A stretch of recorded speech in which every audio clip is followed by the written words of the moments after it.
And he's opposite his once understudy, Sean McVay, the coach of the year last year. Did that at 31, the youngest head coach to ever win the award. Rams won the toss. They deferred. The Raiders will receive.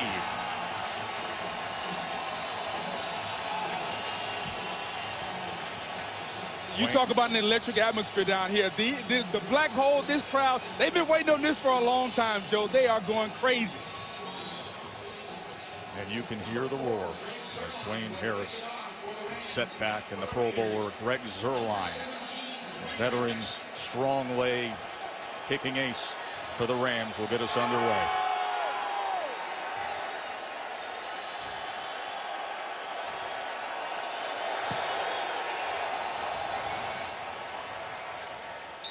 And he boots that right through the back of the end zone.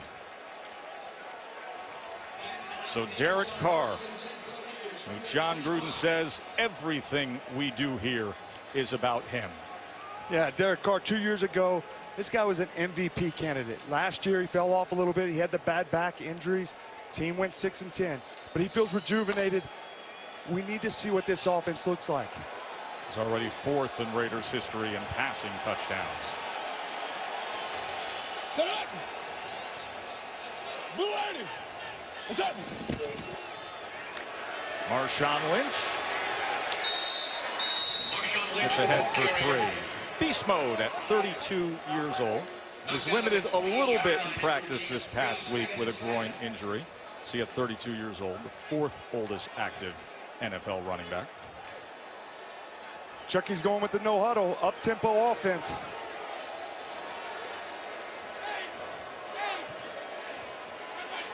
Jordy Nelson shifts back to the slot on the near side. There was motion up front. A lot of finger pointing right opposite Donald Penn. Neutral zone infraction. Defense, number 90. 5-yard penalty. It's still second down. Ron Torbert, our referee tonight. Up front for the Raiders, they're starting the rookie at left tackle. That's Colton Miller, first-round draft pick out of UCLA. And they're expecting a big breakout season from Amari Cooper, their key receiver with. Yeah, Amari Cooper, he has all the size, athletic ability. They think he can stretch the field. One of the things John wants to do is play action, and they think Cooper can be the guy down the field. 2nd and 2 after the penalty. Here's Lynch probing. And right at that line to make for a first down, tackled by Ramik Wilson.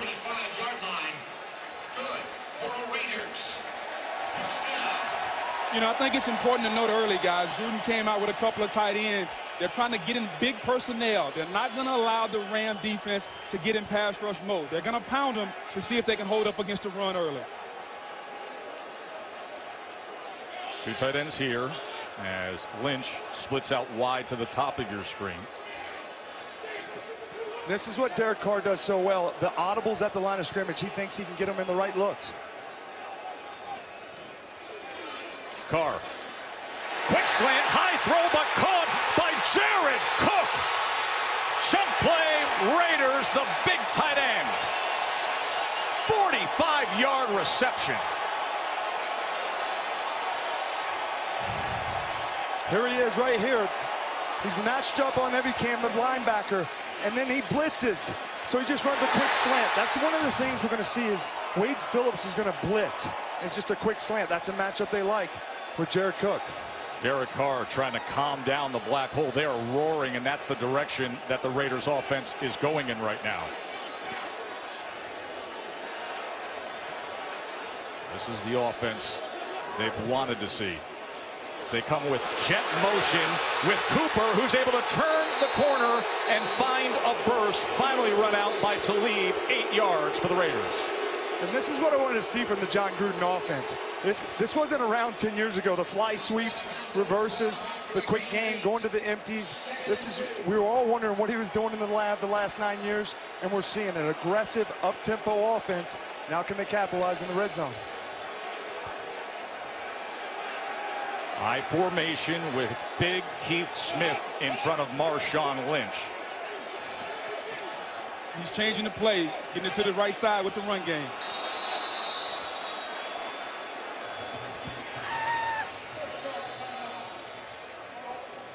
Timeout used by Oakland.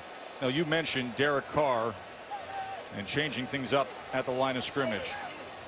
Yeah, what they spent all offseason going into, as John says, I'm not always going to be in the right look. So I got to be able to trust you that you can get us in the look. And it's not just run to the opposite side run or run to pass. They can do pass to pass. So he gives him the flexibility of a number of plays, 5, 6 different looks. And he has full confidence that Derek Carr is going to get him to the right look and execute. Gruden always asks a lot of his quarterback, but he's got a guy in Carr who likes that. He's a cerebral guy, digs into that playbook deep, loves the mental aspect of the game.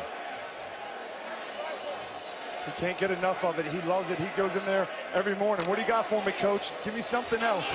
They try to beat each other to the office. Who can show up earlier? Lynch the lone back. 2 tights to the near side with Cook and Carrier. And they will run. And here is Lynch. But he's met and then goes ahead with Peters for a couple of yards. A gain of 4 by Marshawn Lynch.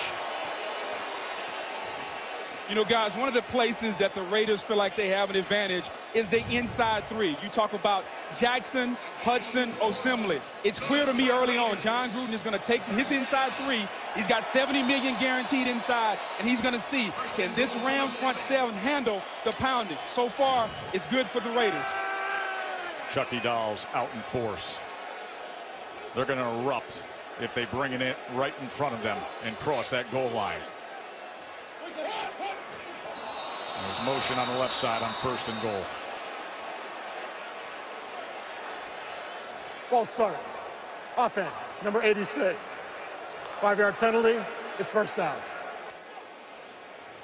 Rams defense, of course. Donald just cashed in with the big contract. The question mark are the linebackers. They're expecting Corey Littleton to step up, and then Talib and Peters. The big pieces that were added to a good group of defensive backs.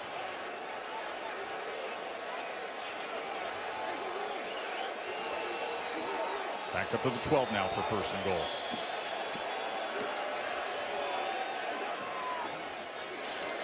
Carr out of the backfield is Lynch and run down right away by Corey Littleton.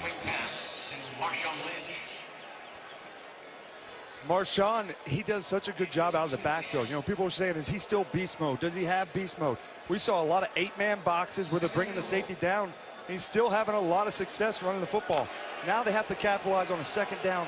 Maybe they try to pass it and get a little bit closer and sneak one in the end zone. 71-year-old defensive coordinator Wade Phillips for the Rams up against the play-calling head coach, John Gruden. Takes such pride in that.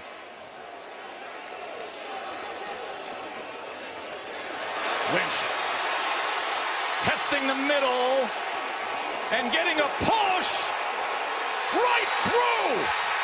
Effort play. Raiders score it.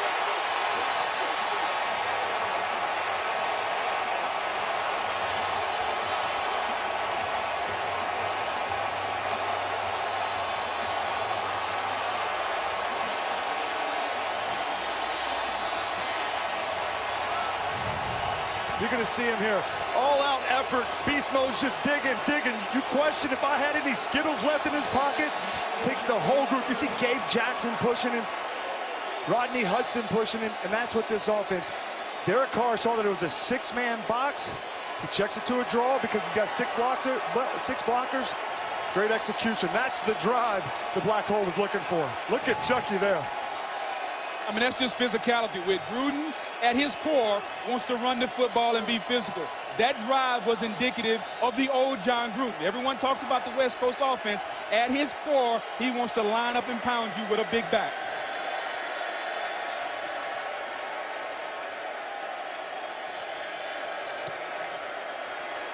As Mike Nugent tacks it on. Marshawn Lynch had a whole lot of help from his friends. Like 635 pounds of Jackson and Hudson pushing away. John Gruden's Raiders offense never even faced a 3rd down on that 7-play, 75-yard touchdown drive. You're going to see Derek Carr at the line of scrimmage. He's checking. He sees that it's a blitz on the left side. He's got Jared Cook one-on-one on Littleton, the linebacker. He loves that matchup. Comes back with the fly sweep. a little bit new age. Amari Cooper makes a miss, and then the draw. And look at the effort of Marshawn Lynch. Beast mode. His lineman pushing him from behind. He's on the 3-yard line there, and they carry him in. Gruden talked about changing the culture and the mentality of the Raider Nation. We saw it there on that touchdown run. Jackson and Hudson in the middle, coming in and bulldozing their starting running back into the end zone. There's Pharoh Cooper on the return.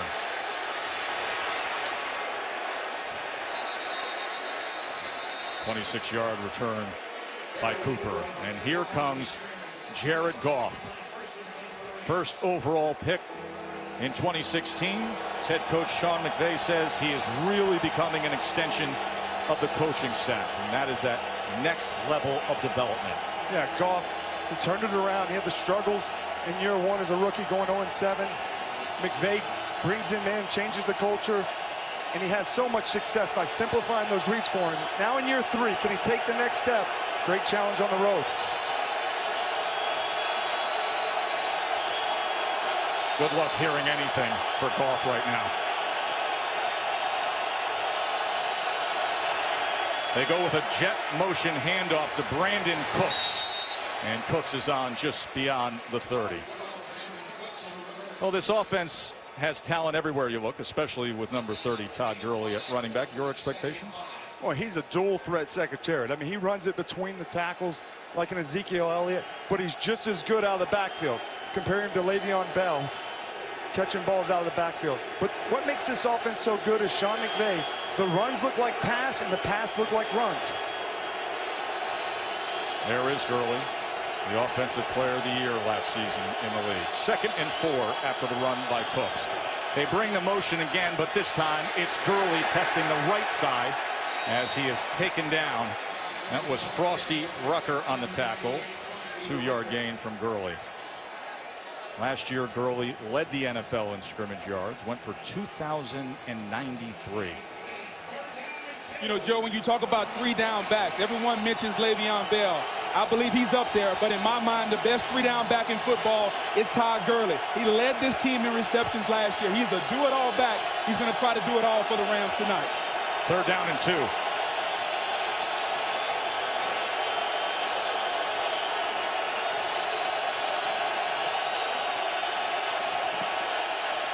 Goff. Incomplete as he was looking for Cooks. Rashaan Melvin had coverage.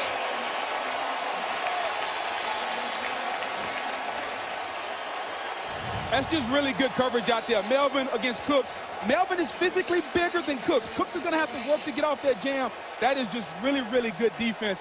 This black hole is fired up tonight. The Raiders came to play. The Rams are going to have to match their intensity, and right now they're not doing it.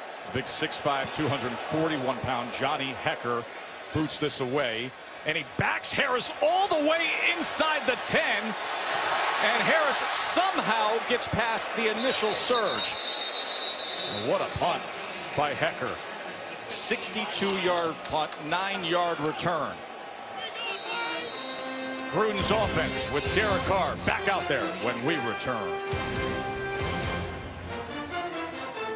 Always invite the great Raiders to come back and light the Al Davis Memorial Torch. And it was an all-time great with Howie Long tonight. Pro Football Hall of Famer. And then you sign your name on that pillar. 7-0. Raiders lead. As Doug Martin is in the I formation, and tripped up was Carr. Just coming back from center. You know, it's great to see Howie Long there with the torch. That's a big part of what John Gruden is trying to do here, is remind these guys about the legacy of this place. They played Jeopardy when he first got here. So he was stunned that these players, this generation, they didn't know who Jack Tatum was. They didn't know who Arshell was. Yeah, and I saw Howie Long on the sideline. I'm not sure they knew who he was. It looks like he can still play. I love that John's trying to bring that tradition and history back into the Raider community. And he said he put out a pamphlet, made the team learn the great history, try to hold up the legacy and the standard that this place has its foundation built on. Now flag comes in. False start. Offense, number 87. 5-yard penalty. 2nd down. They're going in the wrong direction now on this drive. By the way, Torbett heading up this crew. We have 3 members of this crew who have officiated at least 1 Super Bowl. Beautiful evening here at the Coliseum.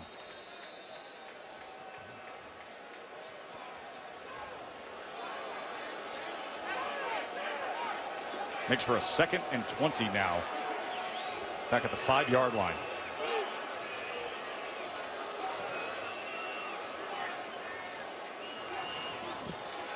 Carr from his own end zone. As Martin can't get anything. In fact, it's a loss of 1 as Samson Ebukam came up to make the tackle. You know, that's one of the things when we were talking to Coach Gruden during the week. He said we have to stay ahead of the chains because you don't want these defensive line. We know about Donald, Sue, Brockers. Don't want them teeing off. So we want to get the ball out, being able to run the football. This is what they want to stay away from.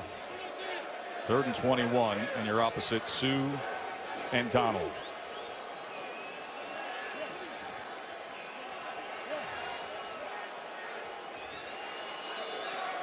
Just keep it safe play, punt the ball, play defense here. Said they throw, and met right away was Jordy Nelson as Marcus Peters got to him. That's so what a chance for a great field position for the Rams. That's what Wade's defense does, though. He doesn't blink. I mean, over 40 years coaching ball, I played for him. He doesn't get fazed by his defense. You give up an opening drive for a touchdown, regroup. We're going to adjust, bring some pressure. It's a long game. That's what Wade's done so well everywhere he's been. It's just a calming presence. When these guys come off to the sideline, he calms them down and lets them know. Johnny Townsend, the rookie, sends it to Cooper. He's got time to think about it before he crosses field and then gets the edge right near midfield.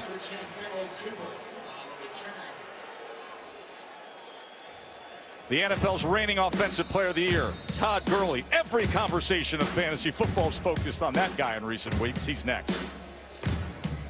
We'll take over at midfield. Of course, features the great Todd Gurley, who led the NFL in scrimmage yards last season.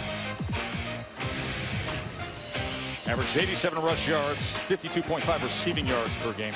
With the only other player in NFL history to have those averages or better, Marshall Faulk, back in 2000 and 2001. That's a good name to be mentioned with, Tess.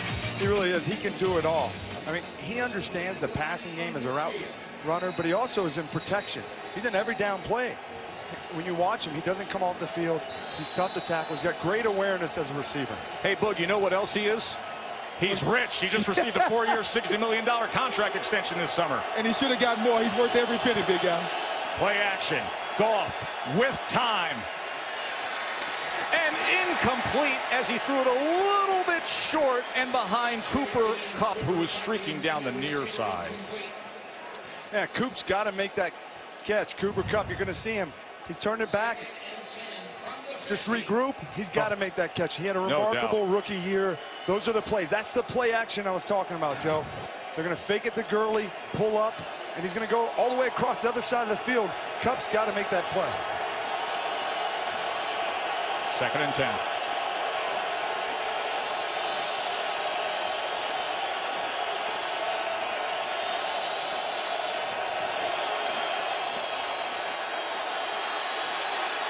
Goff over the middle, and this is complete to Kupp this time. An 11-yard reception for the 2nd-year receiver. Up front, they have Andrew Whitworth, the 13-year veteran, the 2-time first-team All-Pro. Big number 77 at left tackle. He is mic'd up for us tonight, so we look forward to listening in on that with the Rams offense. Here's Goff, play action on 1st down and complete again, and pushed out of bounds was Robert Woods. One of the things that they do so well is after they call play action, they come again. They send a tight end back, throw and catch. One of the things about Jared Goff is he throws the ball before the receivers are even out of the cut. That's a really good route by Robert Woods, right on the sideline. And for the Raiders, guys, no pass rush right now. The Raiders have to get some pressure on Jared Goff. They're max protecting for the Rams, but he's too comfortable back there right now. Gurley splits out and now comes back in motion after that 21-yard reception. Little tap pass to Gurley, who gets the edge inside the 10 and scores the touchdown. Todd as he picked up a nice block from Cooper Kupp. 19-yard touchdown run from Gurley. This is the game of the fly sweep here. Starting him out wide, though, they have to honor that because he's a receiver. Then he gets a full head of steam, he just throws a little pass, and you see Key, the defensive end. He sees him, he just can't get there. Timing these things up is what Sean McVay does so well in the lab. We talked about wrinkles, Joe. That's one of them that we're seeing in Sean McVay in 2018. And that little tap pass forward from Goff, and then Gurley does the rest. So Jared Goff with the quote-unquote touchdown pass, and Todd Gurley picking up right where he left off. Entertaining opening here in Oakland. 7-7 game.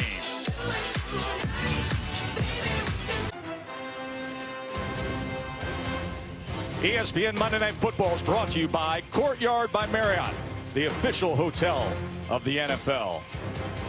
Take it back to September of '85. Rams Seahawks on Monday Night Football. Eric Dickerson went for 150 and 3 touch. That was a Rams win. Remember, he had a 47-day contract holdout entering that '85 season. That after he went for 2,105 in '84. And there is Eric Dickerson, Pro Football Hall of Famer. Just saw Todd Gurley work his way in. 19-yard tap pass from Goff to Gurley.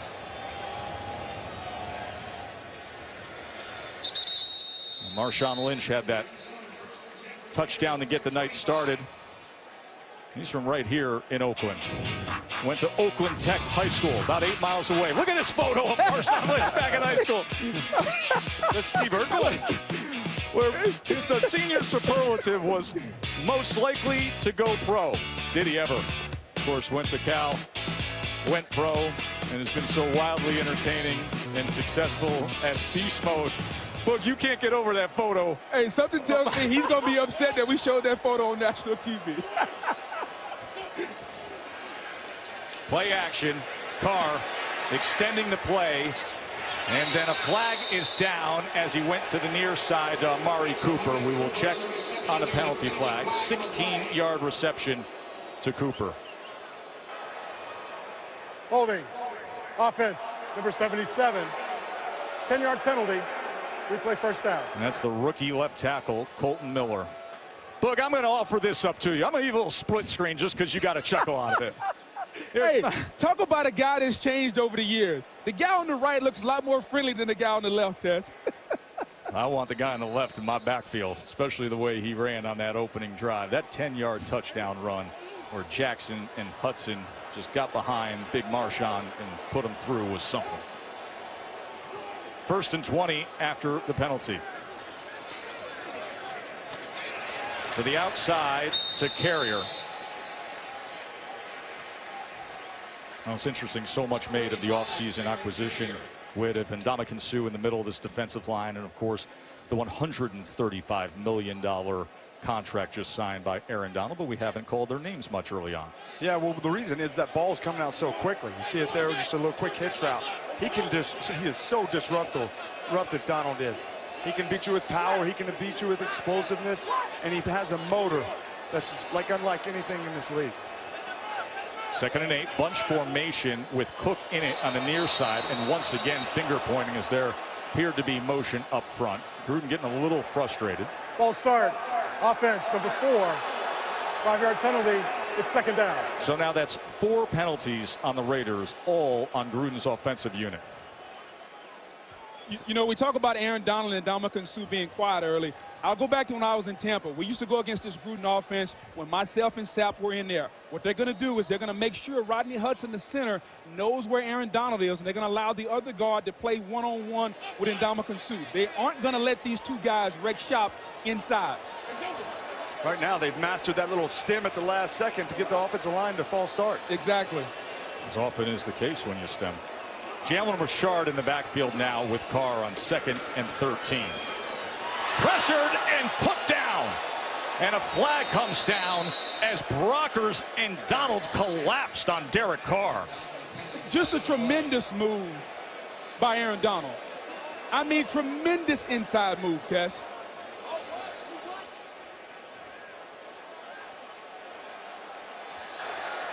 Personal foul, roughing the passer, defense. Number 99, 15-yard penalty, automatic first down. Just a tremendous inside move by Aaron Donald. The quickness, the ability to plant on the outside, you know what? And flip him inside. Flip those hips and go down. I don't necessarily agree with that penalty. I know he went low. But just a tremendous move by Aaron Donald. You know, it's interesting. Yesterday, there were 14 roughing the passer calls in the NFL, the most in any week since 2001. I'm not sure what he's supposed to do there, Tess. He was falling down. If he goes high, they're going to call contact to the head. If he goes low, they call a personal foul. That is a point of emphasis. He just runs so hard. 3 yards for Lynch. Ndamukong Suh pushing him back. Going back to that sack that you saw in Donald, he's going against Osimile, who's a pretty good player. He's a two-time All-Pro. Yeah. He just gets you leaning. He has such great awareness. All the great pass rushers. I played against Donald the last 2 years, and we had Zach Martin there in Dallas, and it was a battle. But he says his balance and his speed and then his awareness to know when to disengage, like we just saw. It's rare.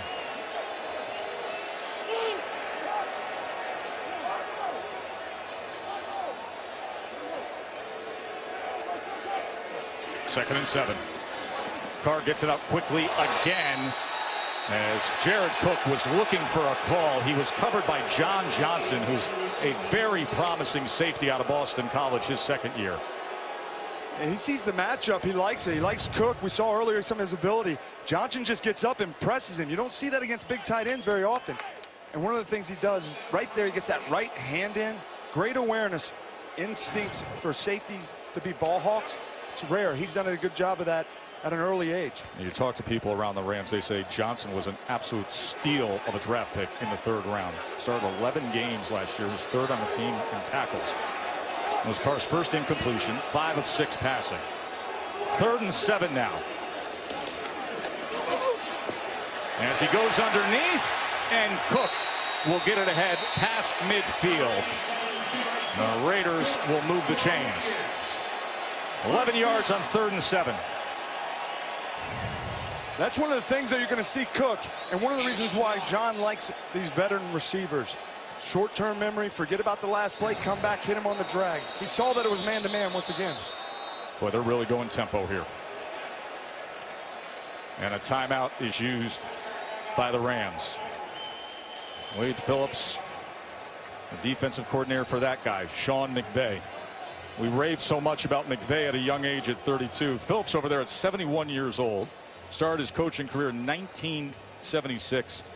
That was a decade before Sean McVay was born. Yeah, and that's one of the things when Sean McVay brought in Wade Phillips, he wanted that. He said, I want to give him full autonomy. And everybody's talked about last offseason what he was able to do, Sean McVay coming in. But with his offense and the run and the passes and the play actions. But one of the things I am so impressed with is his coaching staff. Have a guy that's been a head coach 3 different places. He knows what it looks like, and he trusts them. And so when we saw them at practice, Sean McVay just really does. He gives him full autonomy. Wade, what do you think? How should I handle training camp, preseason? And it's great for a young football coach, even though that he's had a lot of success, that he can lean on a guy like Wade Phillips. And smart enough to do so. Phillips' 41st NFL season, but right now he's got this Raiders offense to deal with.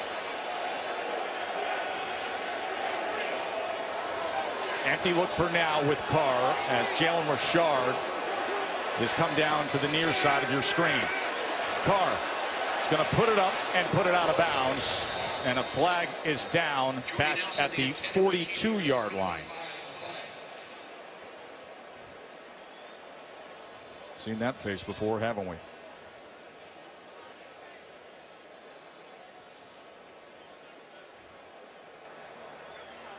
Holding. Offense number 66. 10-yard penalty. Replay first down. You know, guys, we continue to talk about John Gruden and Wade Phillips. Everyone wants to know, does John Gruden still have it? Right now, John Gruden is winning the battle. He is out-scheming Wade Phillips. In the run game, they're double-teaming, coming off running downhill. In the pass game, they're throwing quick passes. Max protect blitzing. You run the crossing routes to allow your tight end to run away from the defenders. Does John Gruden still have it? You betcha. And right now, he's winning the battle against Wade Phillips. One of the things, Book, is the running game. Yes. Being able to stay ahead of the chains and running the football right to the strength of this defense. Yep. There's Lynch on 1st and 20. And as he goes ahead for 4 yards. That unique NFL career path for Marshawn Lynch. Of course, the glory years with Seattle. And then retired after the 2015 season, sat out 2016, then returns last year to his hometown Raiders. And Tess, John Gruden loves him because he brings the one thing that Gruden wants, attitude.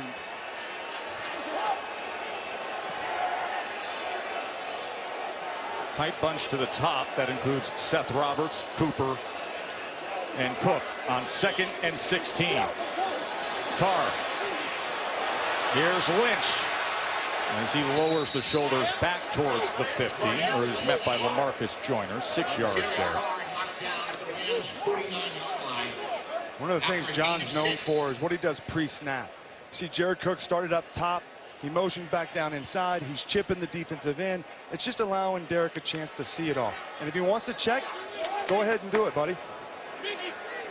3rd down and 10. As Richard comes back to the backfield with Carr. Quickly gets it out to Roberts, who will have the 1st down for the Raiders. So they managed to get out of the hole after the penalty. 11-yard reception for Roberts. See the ball out mentality. That's old Aaron Rodgers play. Allow the receivers to get upfield and make blocks. You got 2-on-2. It's like a quick screen. That's exactly what it is, Whit. Final seconds of this 1st quarter. Great energy here at the Black Hole. Chucky's back. Tie game on Monday Night Football.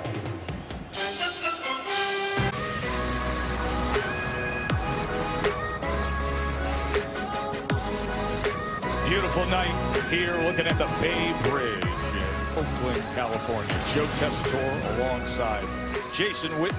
Upstairs, Booger McFarland, our field level analyst, and the veteran Lisa Salter. 7-7 to start this 2nd quarter. Sean McVay, the young precocious star, opposite John Gruden. Downfield and complete again to Cook as a flag reigns in at the end of it. Carr has been targeting Cook. 28 yards as it stands now. Before the pass is thrown, illegal contact. Defense, number 21. That penalty is declined. He's on to the play for the 1st down. We talk about Derek Carr's big arm. The play action out of the 2-back set, and then the matchup. You see, Cooks just put his foot in the ground at the top. He has so much size on Johnson, and the touch by Derek Carr is what gets him open. 5 inches taller than Johnson Boog. You know, one of the places that the Raiders feel like they have an advantage is Cook against anybody on this team. They feel like he's a matchup nightmare, and so far, they are exploiting that to the fullest. 1st and goal, and a whole lot of beef with Smith and Lynch in the I formation.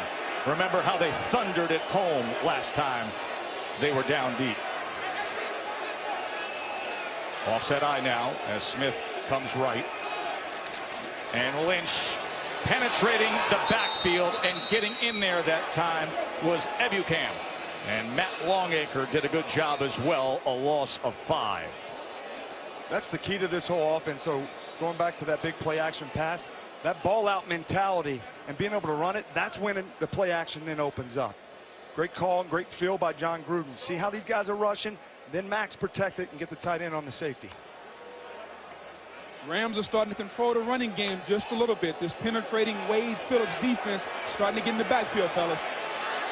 3 receivers bunched, and then Lynch comes out wide, bottom of your screen on 2nd and goal.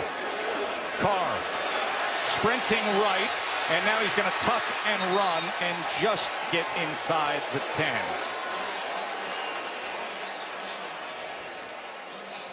You're just going to see a soft zone coverage by Wade there.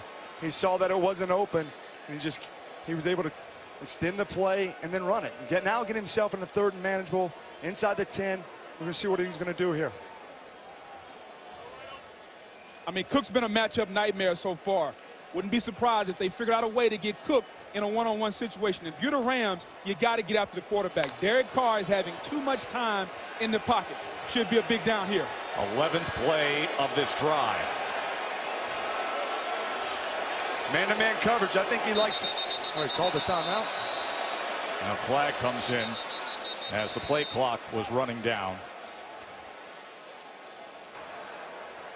Before the play clock expired, Oakland called its 2nd charge timeout of the half. This is a 30-second timeout. So they exhaust their 2nd here early in the 2nd quarter. Let's go down to the field to Lisa. Yeah, Tess, well, for the Raiders, their starting long snapper, Andrew DePaulo, he is out of this game with a knee injury. His replacement will be number 86, Lee Smith. Let's see how that figures in for the rest of this game. Now, at this level of the game, the operation time on special teams is so critical. There is Lee Smith, who's the backup tight end, big blocking tight end. You can see he's talking things over with Townsend. At ops time, especially week 1 of the NFL, when a lot of these special teams units haven't been put together, so we will look for that as Smith will be called into action for the Raiders. 3rd down and goal. He's got the matchup up top there with Cooks. Man-to-man. He just changed the play. Play clock down to 1. They go with Nelson. He had to wait for blockers on the inside screen, and in doing so, it gave time for LaMarcus Joyner to close on him.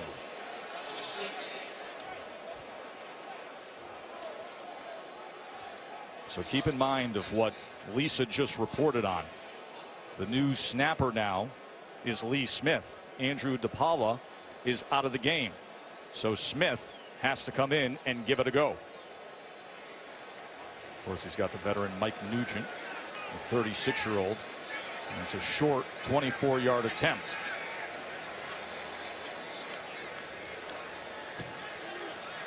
And he puts it through. A little slower than what you're used to seeing, but job well done as the Raiders retake the lead. Nugent's field goal has the Raiders up 10-7, and Booger has tonight's PlayStation View multi-view. And that view is about one guy. That's Aaron Donald. His ability to get off the football and get upfield and penetrate and get in the backfield. This guy is one of the most versatile athletes in the game. But this is what makes him great. His inside move, coming inside on one of the best guards in the game, Kelechi Osemele. Then the physical battle with Gabe Jackson going back and forth inside. It's been a great matchup to watch tonight. Donald against these 2 guards inside. Must-see TV. Of course, he held out this year, but then signed that big extension. It wasn't past 8 days before this game. He's as good as there is in the biz. Aaron Donald.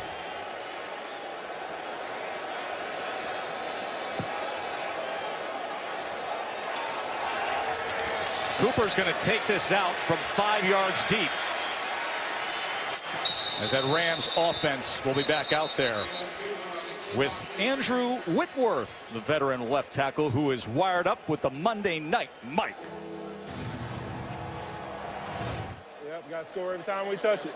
Hey, John, just be ready that he might have an inside move here. This is Irvin.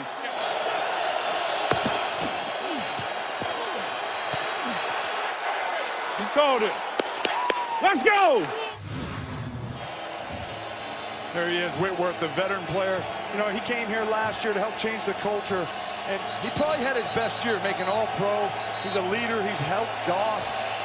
Communicator, you see him talk about in his film study, Bruce Irvin may come with the inside move. Sure enough, it's inside move. His center's there to help him. The great offensive line, it's communication across the board. And Boogie takes care of his body at 36 years old. Must be all that high altitude hiking. It's got to be. You have to take care of your body when you get old. But the number one thing he does, he makes sure Jared Goff's blind side is always protected, fellas. Those long arms help a little bit too, fellas. Yeah, he was born to be that and then has worked hard to maintain it.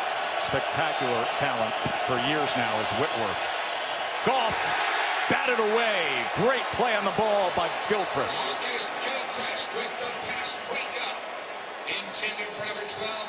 You're seeing the Paul Guenther defense. He really wants these guys to come down and challenge these receivers. We saw it earlier in the game on the Cooks pass when Melvin came and played press man against maybe the fastest receiver in football. Guenther has these guys believing. A lot of veteran players, no-name guys in a lot of cases, and they're challenging these talented Rams receivers. So is that crowd challenging Jared Goff. He sees the pressure coming. He's trying to check out it. Look, cat and mouse game. Play clock. Take a shot downfield. And the flag's going to come out as Brandon Cooks was tied up with Rashaan Melvin.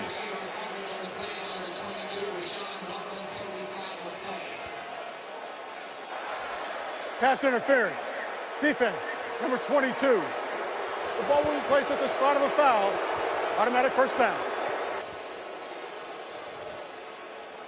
The Paul Guenther defense, he prides himself in that double A-gap blitz. And then they come out of it. It was a chess match. Goff checked, then Derek Johnson checked, and it was one-on-one on outside. And Melvin is in great position here, but it's the one thing I never understand about cornerbacks. Turn around and look for the ball. It's an interception. And 37 yards later, it's a damaging penalty. Goff somehow gets away and gets it complete for a 10-yard reception to Woods. He had a man right in his face, and it was the rookie Arden Key.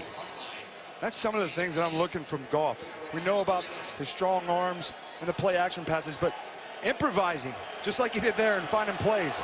Good to see from the young quarterback. Jet motion again. This is Kupp picking up a block.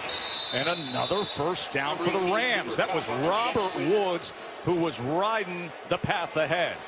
And Frosty Rucker, the defensive end over here, he has no chance. And he's over 290 pounds.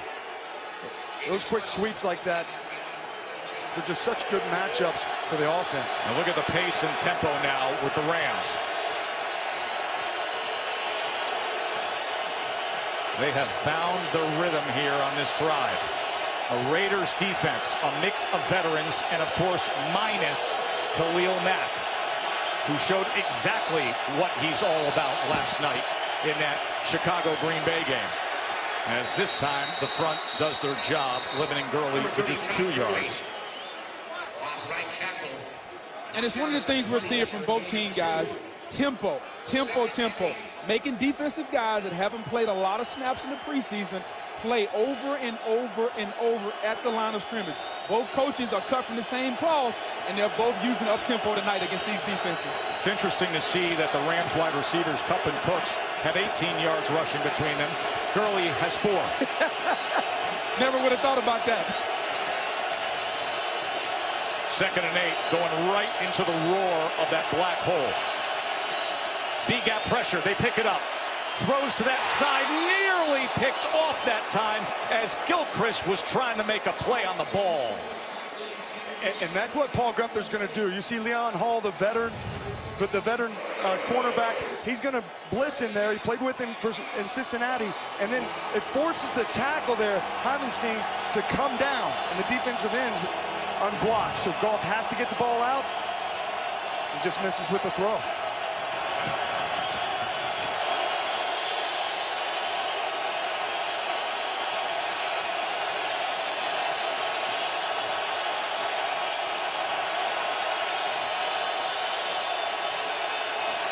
A cascade of sound on 3rd and 8. Pressure, ball's out. A fight for the ball. It was Bruce Irvin who karate chopped down on it. I mean, just effort, just relentless effort. Jared Goff holds the ball too long, but just relentless effort from Bruce Irvin coming around the edge. as the Rams fall on it. And Greg Zuerlein will come out. It was Rob Havenstein, the right tackle, who ended up on the ball at the bottom of this pile.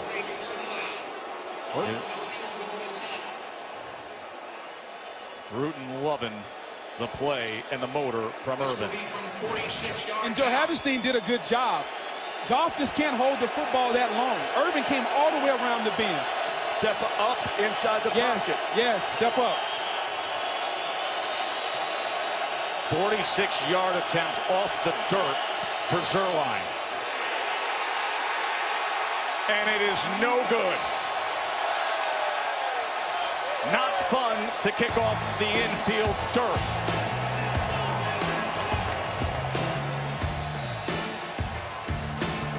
Misses it right.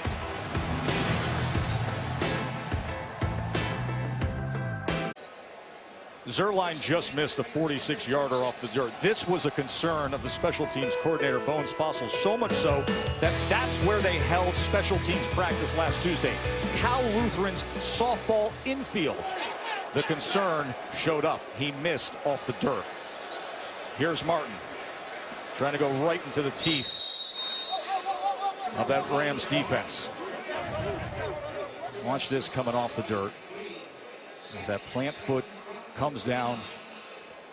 And prior to that, how solid was Zuerlein? Now, since 2016, he was 49 of 51 inside of 50 before that kick. Bones Fassel knows all about playing on the infield dirt here. He was a special teams coordinator for the Raiders at one point in his career. And this, of course, the last remaining of the combo baseball football stadiums in the NFL. They'll be heading to Vegas come 2020. Here's Carr on 2nd and 6. Wide open that time was Jordy Nelson, the longtime Packers star. Have we seen that before? Jordy Nelson finding the soft spot in the zone. He just has such a great awareness to find the soft spot in the zone. He sees it. He gets right out behind Peters because the receiver's in the flat, and he finds a soft spot. And don't forget Carr's accuracy in this area of the field. Derek Carr said, "I cannot believe that Green Bay released him. He is still as fast as ever." He has fit in perfectly here so far in Oakland this summer.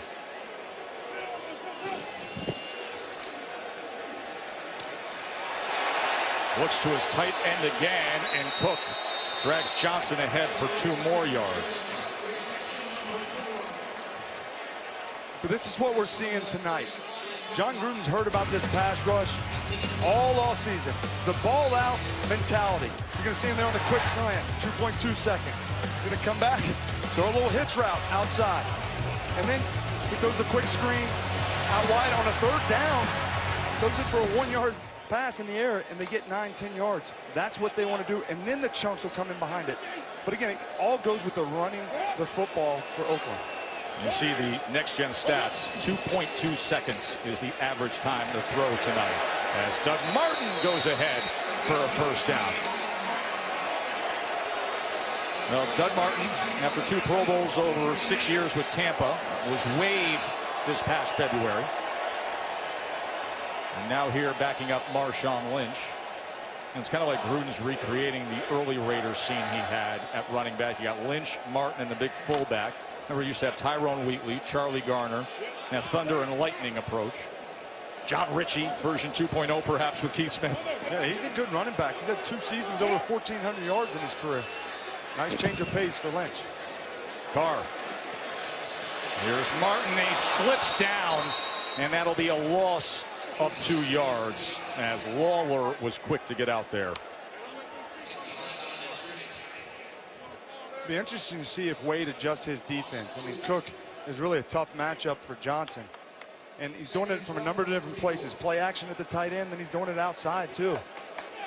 I don't think Wade's going to adjust. Wade has always done it. Here's a good seam that time by Martin. And on 2nd and 12, he picks up that 1st down with 13-yard run. Interior of that offensive line is starting to win, boys. That interior 3, Jackson, Hudson, Osemele. They have the Rams on their heels right now. Offensive lineman's best friend is the running game book.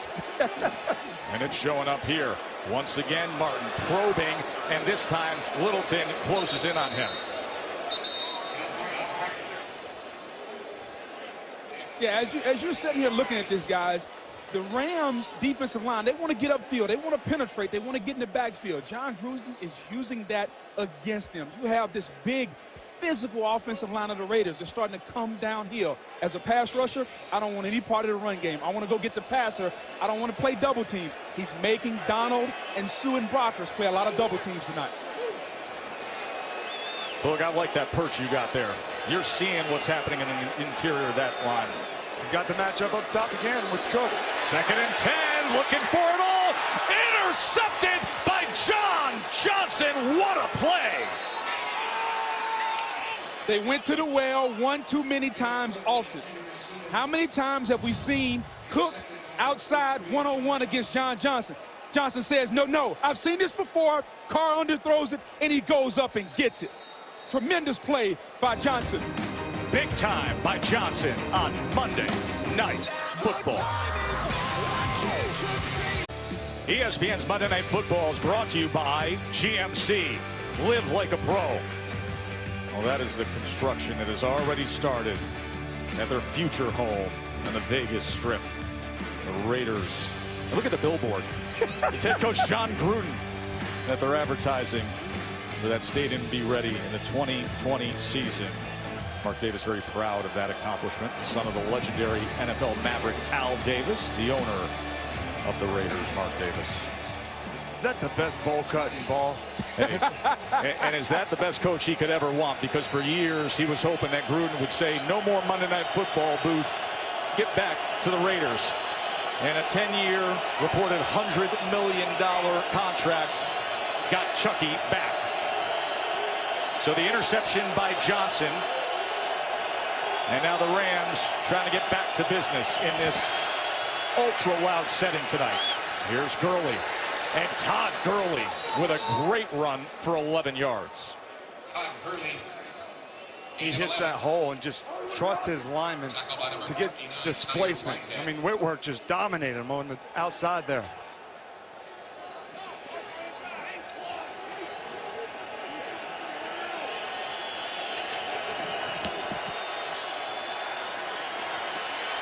Downfield, wants it all, Cooks. And the flag comes out for the second time with Cooks deep downfield, and it'll be a PI. Dominique Rodgers-Cromartie with a head shake. I'd have a head shake too, Joe. I don't know about that Pass one. interference. Defense, number 45. The ball will be placed at the spot of the foul. Automatic first down. But Whit, here's the thing. You say you don't know about it, but think about this. If they would just turn around and look back. You see Cooks looking back. No one else is looking back, and there the hand comes in. You have to turn around. If you can't turn around, you're giving the official the freedom to say, you know what? You don't know where the ball is. I can call that play. Look, it's the fastest guy in the NFL. One of them. You can't turn around. Jet motion again. Rams have had success with that. Robert Woods for 6. Now this is the new fast, shiny toy for the Rams. Brandon Cooks. Traded 2 times in the last 2 seasons. New Orleans traded him to the Patriots.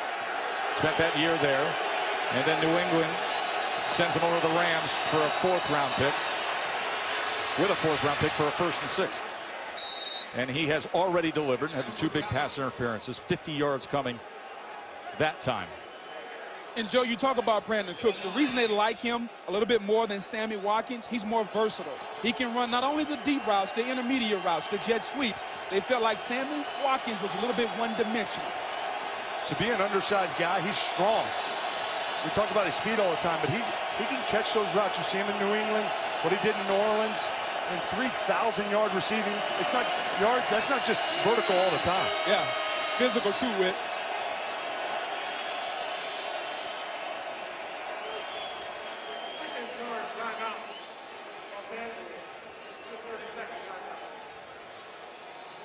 So a timeout here. Of course, one of the big stories in the NFL heading into week 1 was the Khalil Mack trade. fifth-year option of his rookie deal, didn't report to camp.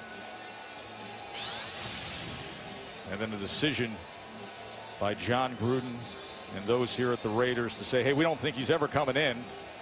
So they trade him, get the 2 first-rounders, played for the Bears last night, and was just tremendous. Yeah, he played well. I was as surprised as everyone else that you let this guy go. But you know what? I think when John got in here, he just said this is going to be a complete rebuild. And Mac reached out to him, didn't get to have a lot of communication with him. And knowing that it's a teardown, I think he thought, I got to move forward. And I got to send a message to my football team. I got the commitment from Davis that it's going to take time. And you know what, though? The guy is so dynamic. We saw it last night. First and goal. Gurley. Can he bounce it? Picked up a block from Woods and then met up with Rogers Cromartie. Boog, what was your takeaway from the Mac trade? Here's the one thing I know. You don't make a living in this league trading away Hall of Fame players. John Gruden can talk about money and not having any left, but Khalil Mack was first-team All-Pro at 2 spots. I'm going to make every effort I can to keep this guy on my team. I thought this was one of the worst trades, and it'll go down as one of the worst trades in NFL history. Second and goal. Oh, it falls to the ground as Rogers Cromartie and company had a chance at the INT. You're going to see, he sees it zone there. He just tries to fit it in. Cromartie, I played against him a long time. He was in Giants. He's just got a knack for the football. Good play by him to get his hand in there. Third and goal, and listen to the black hole.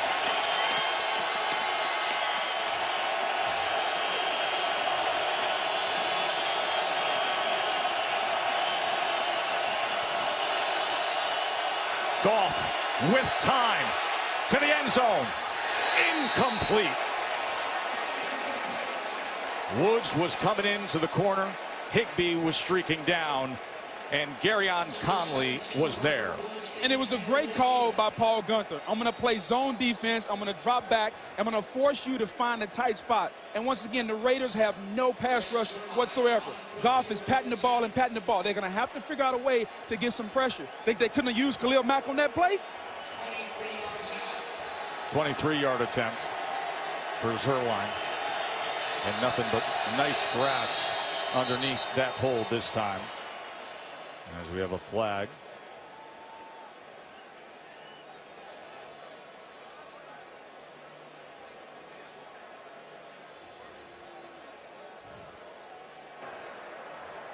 "12 players on defense. That penalty is half the distance to the goal. It's still 4th down. Looks like Sean McVay was considering going for it there, and then he sends the field goal unit back on the field. That moment of pause with an offensive-minded coach. Without getting pressures put up front for Oakland Raiders, put a lot of time on these guys to cover them on the back end. You saw Garyon Conley, the young player, high expectations coming out of Ohio State. He did a good job covering there.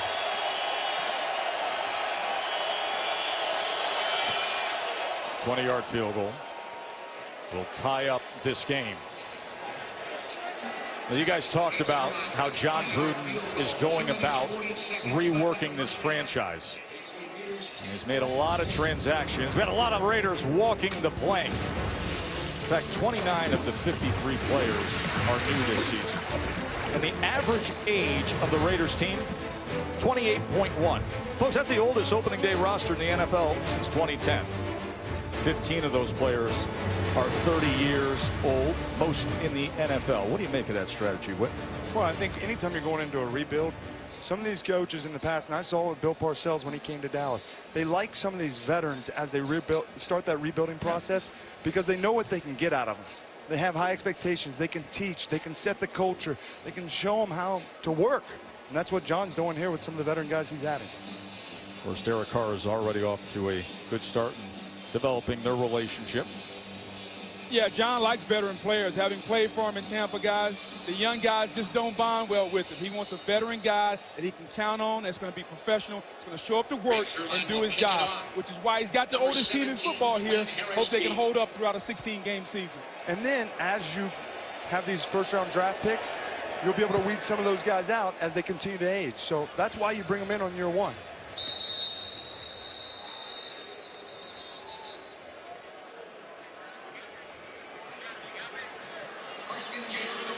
40 seconds away from the 2-minute warning. Derek Carr, 13 of 15 for 143 yards. Did have the interception that was thrown when they were knocking on the door moments ago. That Carr had one interception on a throw to the end zone in 83 attempts over the last 2 years. And then on his first end zone throw of this season, picked off by John Johnson.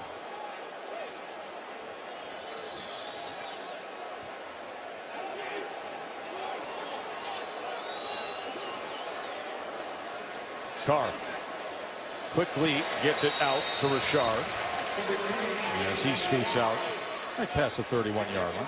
7 yards there. Derek Carr has played well tonight, Joe. The ball has come out of his hands quick. John Gruden is putting him in premium situations, and so far he's delivered.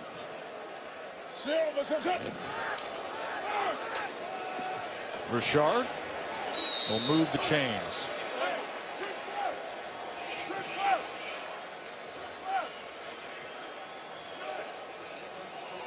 See if they get one in here before the 2-minute warning.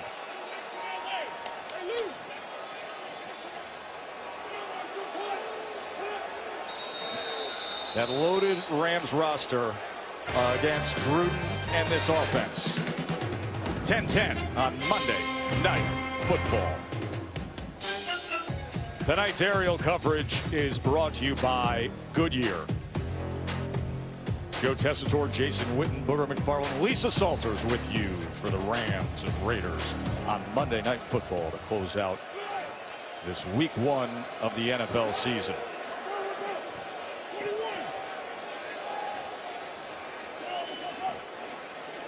Carr to pass on first down. Shallow under. And going ahead for looks right to be about 10 yards was Amari Cooper. Maybe just short depending on this mark. One timeout remains for the Raiders. Hey, Tess, it's been real interesting to watch John Gruden down here. He is upset with the refs. He wants to pick the tempo up. They are not spotting the ball quick enough for his liking. Second and a very short one. Nice effort that time by Richard. 5-yard reception reaching out. What a throw by Derek Carr, just allowing him to get open, put a nice little touch on it, and then get out of bounds to stop the clock. This is what I want to see, where John Gruden gets in here, the relationship between him and Derek Carr, handling the 2-minute. Carr has hit on 8 different receivers. We're not seeing much blitz out of Wade, which is a little bit surprising. See if that changes.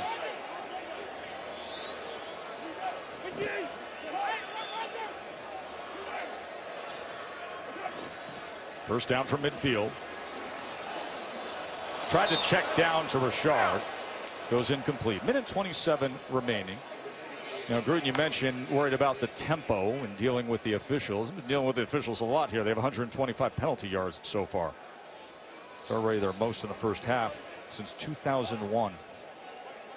And I think if you're John Gruden, you feel really good. Talking to the Raiders, they wanted to win this game being a street fight. They wanted it to be a brawl. So far, that's what it's been. Raiders are winning the time of possession, and they're being physical at the line of scrimmage.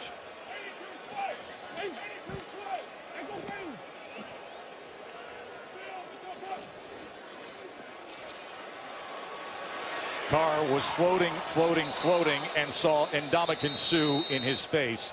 And there's the flag. Holding. Offense. Number 70. 10-yard penalty. Replay second down. It's Kelechi Osemele, Pro Bowl starter in each of the last 2 seasons. Now, ball control, one of the storylines of this first half.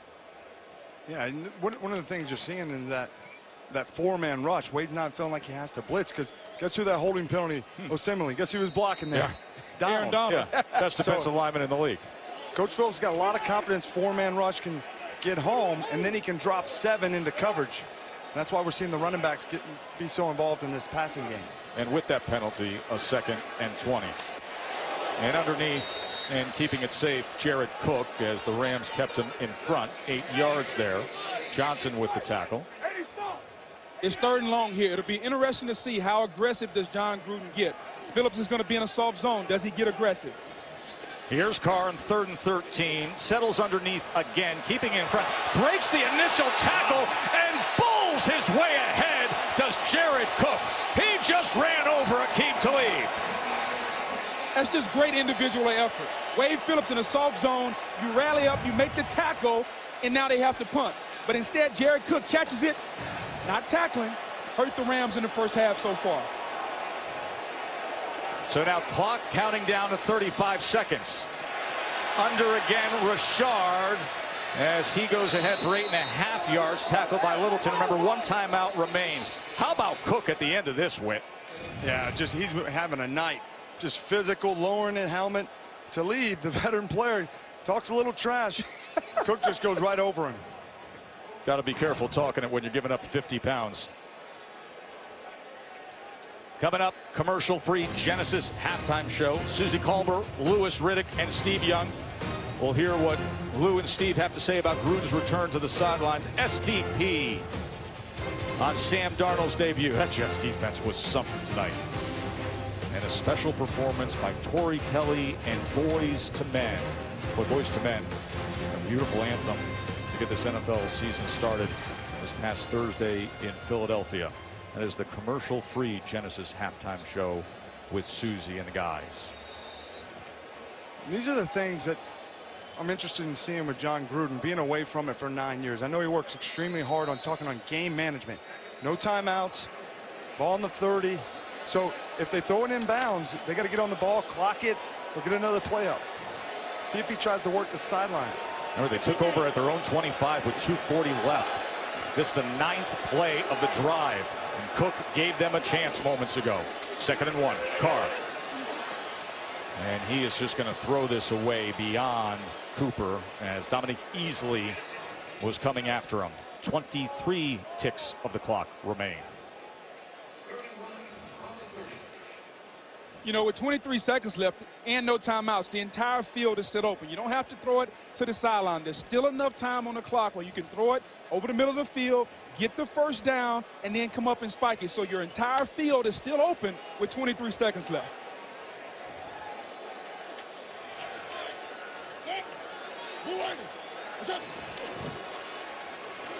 Richard. And flag comes in. And that's the one thing you cannot have in this area of the field is a penalty. Holding. Offense number 70. 10-yard penalty. Repeat last down.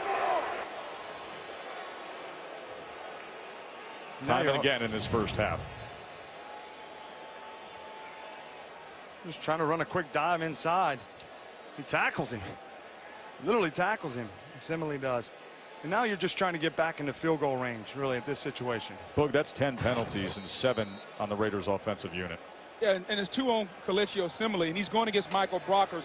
Brockers is the guy you don't hear about. We talk about Sue and Donald. Quiet as it's kept, one of the better guys in this league is Michael Brockers. So push back to the 40, 3rd and 11. Remember, no timeouts, 19 seconds. Carr gets it out quickly.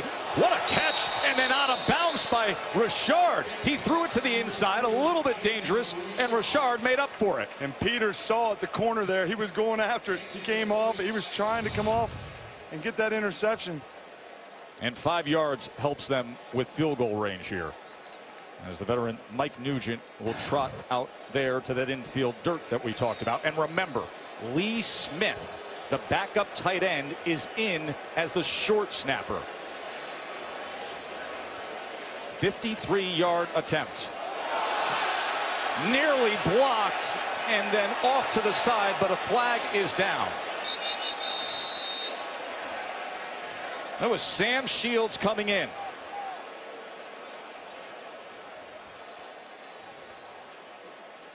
Sam time to try to time it up. Shields did.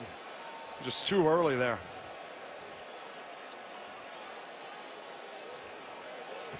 Folks, when you hear the phrase operation time when it comes to a place kick. You got a backup tight end as your snapper. That was 1.37. You don't hear that in the NFL.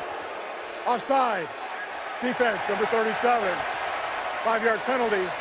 Replay 4th down. But they get saved with the flag. Watch the top of your screen here.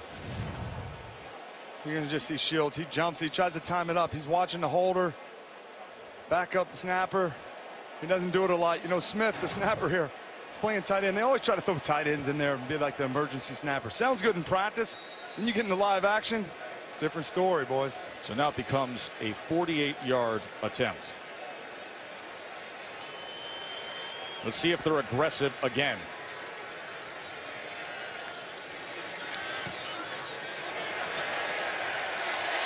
And with the second chance, he puts it through.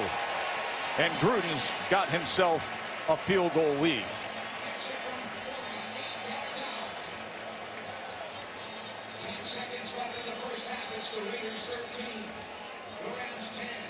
(13 to 10) Raiders. Hey, next Monday we're going to be in Chicago.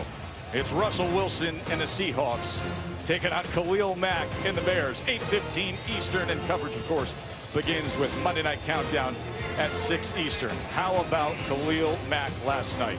The sack, the pick-6 interception, the forced fumble, the fumble recovery.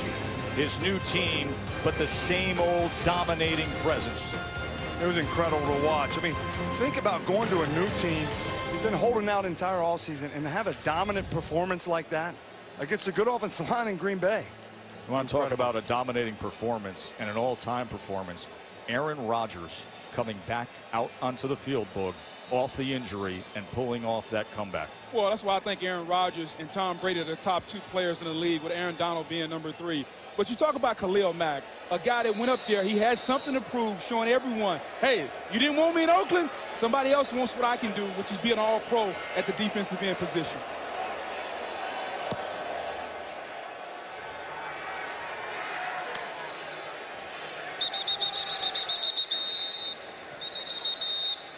Raiders got the night started with Marshawn Lynch. Just bookended this first half with Mike Nugent, a 48-yard field goal. That guy has played a big role. Jared Cook had that great catch and then running over to Talib. Cook has 6 receptions for 113 yards in this first half. Yeah, and I mean, he's been doing it a long time. I mean, he had made a lot of these plays for Aaron Rodgers in Green Bay. I mean, one in the playoffs. Still think about that one. But, I mean, to see that matchup and Derek Carr continue to go after him, he trusted. Yeah, this has been a great half for the Raiders, guys. Game plan going to perfection. Run the ball, control the clock, and go with their matchup nightmare, which is Jared Cook against anybody from the Rams. Rams get the ball to start the second half. 13 to 10 Raiders, as we will join Suzy Kolber in a moment for the commercial-free Genesis halftime show starting now. Are you ready for some football? Some Monday Night Glory. The teams are set. Let's finish this story. Yeah. The Rams and Raiders are ready. That's right. All my riding friends are back on Monday night.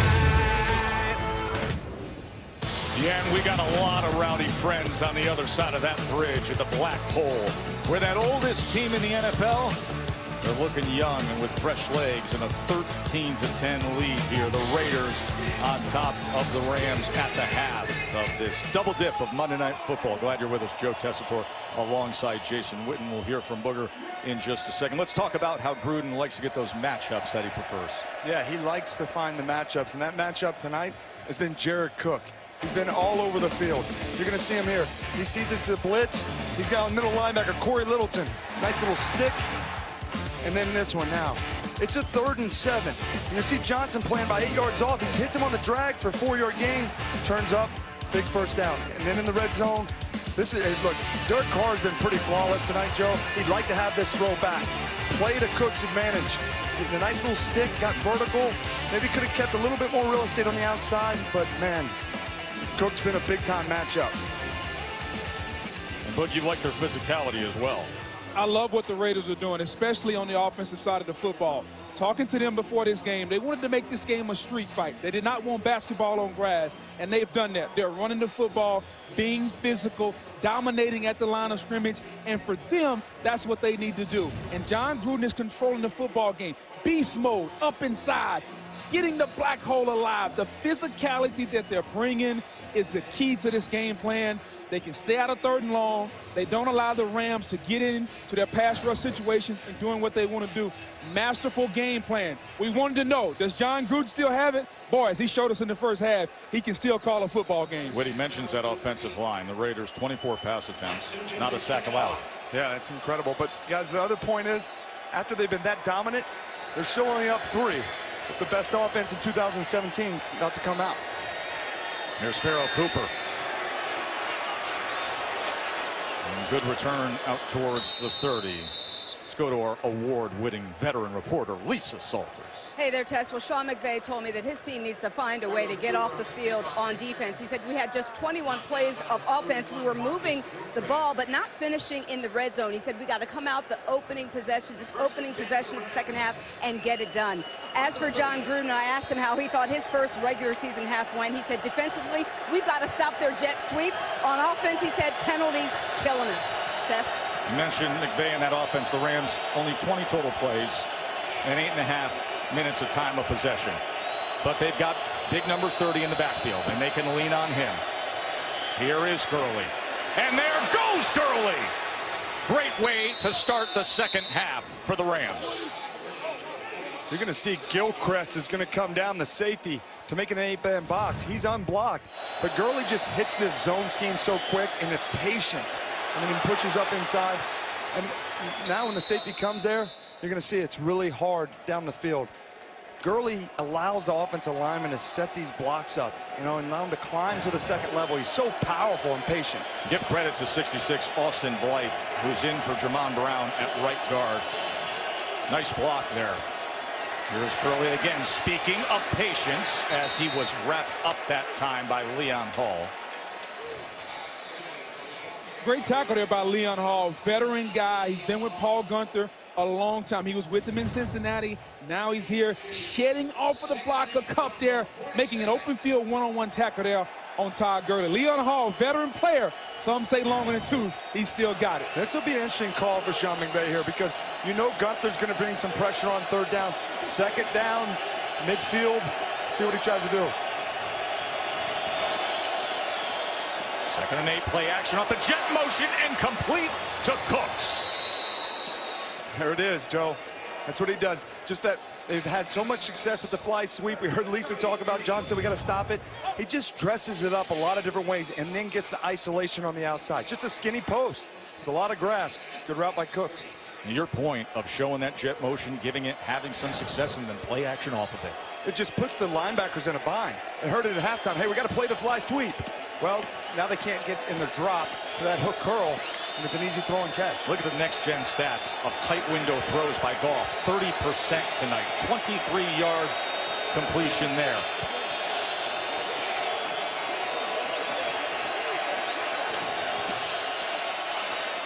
Here's Gurley as he fights ahead for about 3. Well, Jared Goff, he's a local guy. He's from Marin County, about 38 miles away from the Coliseum here.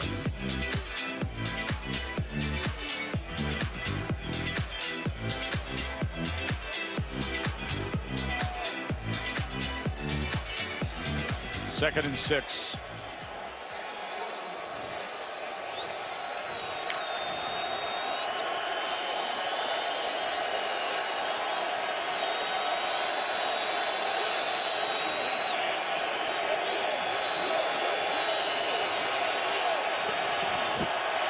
Pitch to Gurley. And met with the pursuit down the line. It was Johnson and Whitehead coming in on Gurley. You're going to see on this play, they're going to run the toss sweep. Watch Kupp. He's going to block that defensive end. And he's going to make a big play on it just to get down on him, seal the edge on Arden Key a little bit. And not only is he a possession receiver, a slot player, but this guy, He's blocking defensive ends on toss sweeps. 3rd and 3. The entire playbook is open right now for the Rams. 3rd and 3. Got Kupp. Goff has got it for a first down again. It is Cooper Kupp.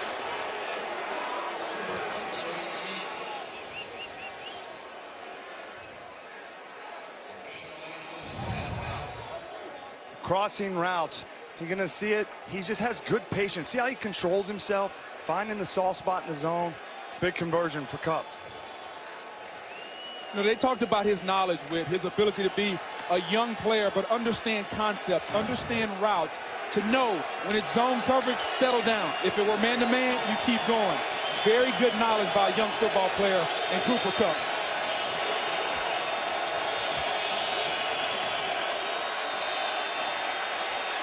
As Gurley lowers that shoulder inside the 10. This has had a little bit of everything on this opening drive of the second half for the Rams.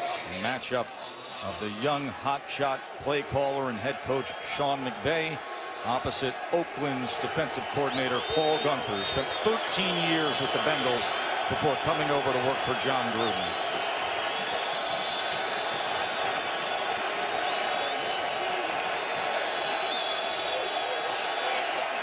Second and 7 as Goff walks to the skill position guys to give them the check.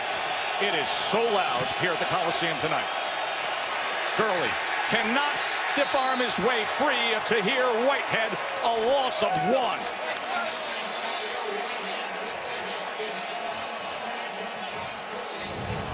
You're just going to see Arden Key get off the ball on the edge here.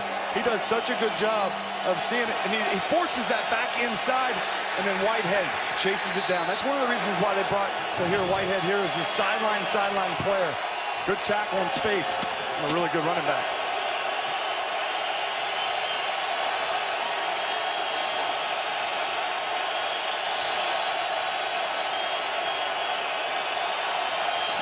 Third down and 8. Batted away as he was looking to the end zone to Cooper Kupp, and Leon Hall got in the way of it.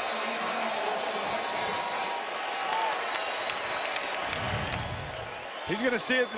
Oakland Raiders just playing a little soft zone.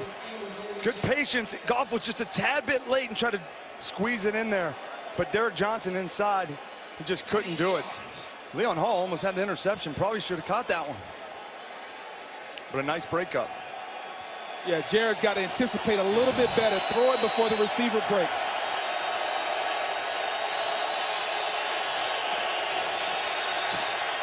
And Zerline ties us up.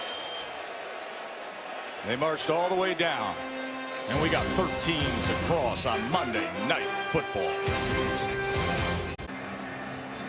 Welcome back to Oakland, where once again football is the tie that binds the Gruden and McVay families together, just like it has for the last 50 years. 1969 in Dayton, Ohio, that's when these two families met. Sean McVay's grandfather John was the head coach at the University of Dayton. John Gruden's father Jim was his young assistant. A few years later, those two embarked on separate journeys. Jim left to be an assistant at Indiana, where he recruited Sean McVay's dad Tim to play quarterback for the Hoosiers. John McVay and Jim Gruden later joined forces again in the 80s to help build an NFL dynasty. John McVay was the 49ers GM, Jim Gruden, a 49ers scout who was based in Tampa, which is where the families became even more intertwined. In 2008, John Gruden's final year as head coach of the Buccaneers, he hired a 22-year-old kid to be his coaching assistant. An entry-level job, a glorified gopher, really. That kid, Sean McVay. Now, 20 years later, here we go again. The Grudens, the McVays, two families, and football. Lisa, you get me laughing thinking about hanging out with McVay last night when we turned him and said, do you remember the first task that he gave you? He said, yeah, I had to go pick up the dry cleaning. Then he got mad that I was chewing gum. He could hear me chewing gum, so I had to throw the gum out. Nobody gave him the pet peeve that he didn't like the gum chewing. So he said he just went and tossed it underneath the trash can. He goes from picking up his dry cleaning and being a glorified gopher to now the coach of the year opposite John Gruden. And he was able to have his father and grandfather here pregame. Sean's father, Tim, His grandfather, John McVay, who was the 49ers vice president, helped build those 5 Super Bowl championship teams.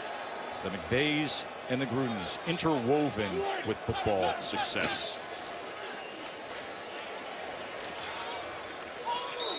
It's 3 yards for Lynch that time.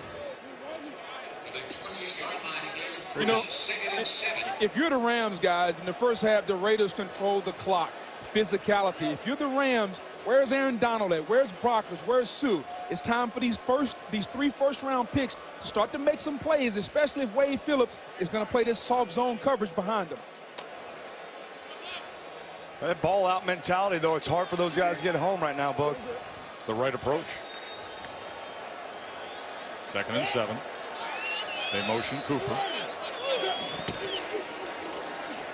Lynch gets work on the right side and gets free and muscles his way with a little help from Jared Cook for a first down. 8-yard run from Marshawn Lynch.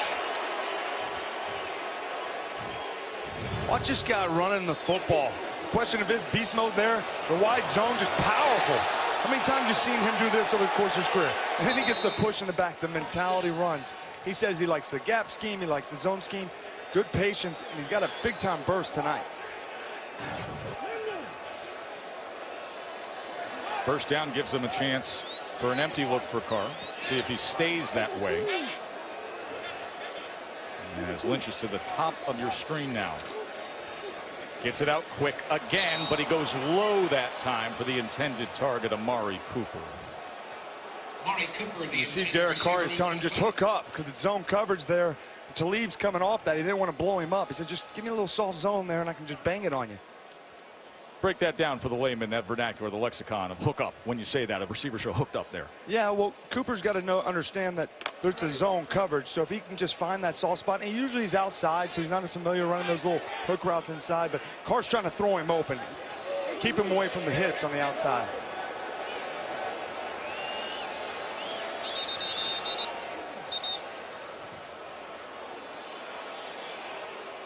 We got a timeout here called by Gruden and the Raiders. We'll take a quick break and come back to Monday Night Football in Oakland. ESPN's Monday Night Football is brought to you by IBM. Let's put smart to work. Take it back to November of 2001. John Gruden, his only victory as Raiders head coach on Monday Night Football when he defeated the Broncos. Some of the legends here tonight. Ted Hendricks, 4-time Super Bowl champ. Stick him with Lester Hayes, one of the great cornerbacks of the 70s and early 80s. And then the 2-time Super Bowl champ, Jim Plunkett. Raiders royalty as the Al Davis Memorial torch burns deep into the night of a tie game to finish up week 1 of the NFL season. Carr lofts it dangerously over the middle, and John Johnson almost had his 2nd interception of the night. Yeah, Derek Carr really tried to force that one down the field. He didn't have anything there. Lucky he just kind of got hit, left it a little short. It's interesting there on that last play. Wade Phillips adjusted and walked the linebacker out on Jared Cook, and then had Johnson in behind him. So he's giving him some attention now, playing it a little bit different. Well, he's been targeted 8 times tonight, Wade. 6 receptions, 113 yards. He's tight to the line here towards the bottom of your screen now. 3rd and 10. Carr pressured, man in his face, and he had to throw it away. That was John Franklin Myers, the rookie from Stephen F. Austin, who they're very high on. Interesting thing that the Rams did then. Cook has been a problem all night. So what does Wade Phillips do if the linebacker or safety can't cover him? He put a key to lead on Jared Cook. Nice little switch up there by Wade Phillips, getting one of his best corners on Cooks, who's been giving him a lot of issues tonight. So on comes the rookie punter, Johnny Townsend, one of three of 4 punters drafted. He's the 3rd.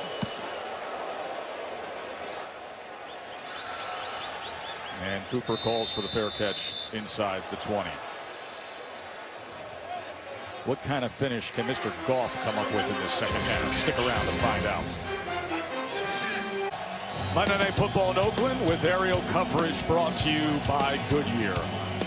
Joe Tessitore and Jason Witten upstairs, our field level analyst Booger McFarland, and our veteran reporter Lisa Salters with a 13-13 game here between the Raiders and the Rams. Last year were 11-5, the first double-digit win season since 2003. Todd Gurley as he works his way back. They met Rogers Cromartie and a gain of 6. You know, you start to get the sense from this Rams offense. They were a little unsettled early. First drive coming out after halftime started to be Todd Gurley time. You get the sense they're going to get him the football now, guys.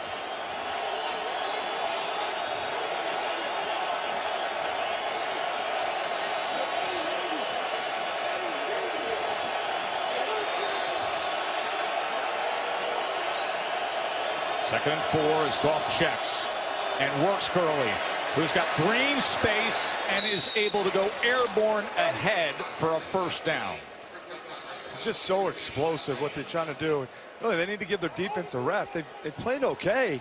They just haven't had a lot of drives, a lot of opportunities. So they keep pounding it, and then, of course, that's when the play action comes in behind it. And it's a simple running scheme, guys. Zone blocking, inside zone. And they allow Todd Gurley to pick and choose his holes, and he does an outstanding job of finding the holes in the seam. You smelling play action with? Well, they keep motioning him here. I think they're going to make him, force him to try to stop that run first, and then it comes. They go back to the left side, and well blocked. And another first down. A flag is down, though, back at the 26. Let's see if this stands. Holding. Offense. Number 65. 10-yard penalty. Replay first down. That's what we would call too well blocked. Yeah, and that's what you can't do when you're trying to establish your running game and you're backed up like that. It's just really hard to overcome it. Sullivan reaches him pretty good, and then you just can't throw him to the ground. I saw, just can't throw him to the ground like that, and then they're going to call it. I don't know about that one. I thought Sullivan got him hooked there with. First down and 20 after the penalty.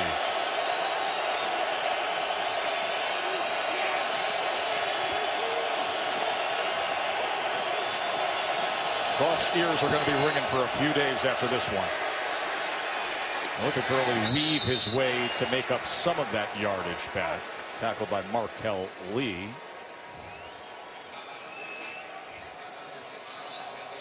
And even though Sean McVay is a young coach, he has veteran presence. He realized that the one guy who hasn't really got off tonight is Todd Gurley. He's the best three-down back in football. Let's get him the football anywhere we can. It's a concerted effort to get him the ball on this running game right now.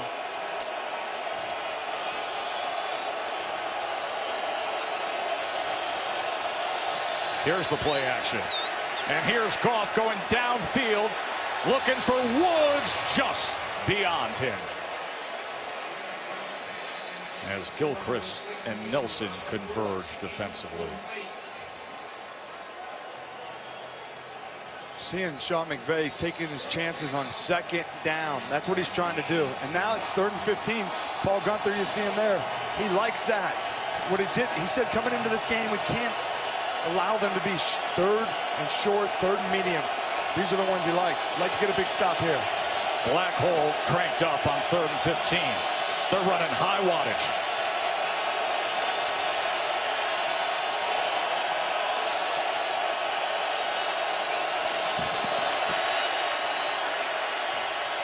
Drives it over the middle, and unable to keep his balance and turn the corner was Cooper Kupp, so they get 13 yards there. A couple yards short as Leon Hall made the contact against Kupp. It's just a nice defense, a veteran defense by Paul Guenther. You throw it underneath. It doesn't matter if they get 13 or 14, as long as they don't get 15. Good call. Bring the punt team on, and the Raiders get the ball back. That's really, really good defense, even though they got 13 yards. But they play the sticks. That's what they're taught. Play the sticks. Know where the first down line is, and keep them in front of that. Talented Johnny Hecker on to punt for the Rams. as he goes directional and is going to get a heck of a pin inside the 10. Talk about flipping the field. Johnny Hekker with a great job. Derek Carr back to business. Look at his night so far. John Gruden said, I got tired of sitting in a dark room watching tape by myself. He's been watching a lot of tape as he's returned to be the coach of the Raiders. But without Chucky, look at that menacing doll. 16 seasons. They went through 9 different head coaches. Chucky doll getting the best of this thing. They had the second worst winning percentage in the NFL. Better only than the Browns. Only 2 winning seasons. The 1 division title. But it has been a long stretch. And what a way to potentially open up the return of John Gruden by playing this Rams team with all the offseason hype. Tough tonight, and be hunting for a W here against them. 13-13. Their worst starting field position of the night for the Raiders.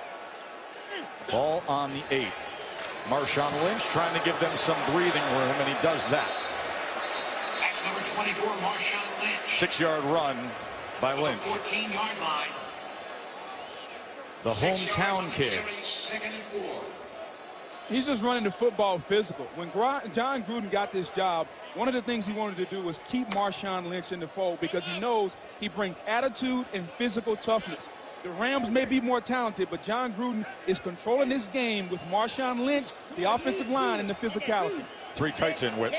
Yeah, he's just going to keep pounding that rock and then potentially play action come off of it. Good job by that Rams defensive front. So it'll be 3rd and short. What's been going on tonight with the $100 million man, Aaron Donald, against Kelechi Osemele? One-on-one, you're going to have to get there a little quicker. He's been getting close, but he just hasn't quite gotten there. Great job by Osemele keeping Donald at bay for 2.5 seconds. But when you're targeted as a $100 million man and possibly the best player in football, a lot is expected of Aaron Donald. He's going to have to show up in this last quarter and a half. $135 million with 87 guaranteed on that 6-year extension. And Donald doesn't have a tackle tonight. 3rd and 2. Carr. Pressure up the middle, steps forward, and there he goes down. Michael Brockers gets to him. First sack of the night for the Rams. Yeah, they were trying to go to the quick game. Then Carr tries to step up, and then Brockers does it immediately and sees it. You're going to see him right there. He understands that that's the matchup he wants. He's got Gabe Jackson one-on-one, and they just work together. They think that ball's going to come out, then Carr steps up. Brockers, high motor effort guy. Remember, backup snapper here and punting from the goal line. And a good job by Townsend to get it away, but a punt that was short and fielded on the plus side as a flag is down as Cooper went after that ball. There's the rookie punter, Johnny Townsend. He's from Florida. Marquette King was released by the Raiders, the veteran, outrageous character, and Townsend replaced him.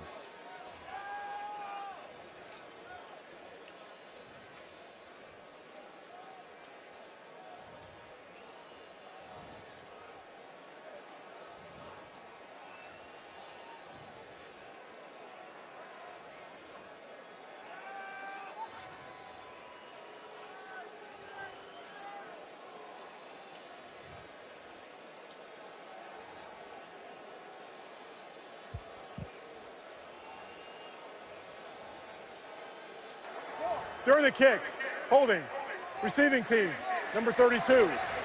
The 10-yard penalty will be assessed from the end of the kick. It's Los Angeles' ball, first down. Now the Rams last year had 26 special teams penalties, and that was tied for the most in the league. That hurts there just because you had field position. You know, potentially at midfield and then they back you up.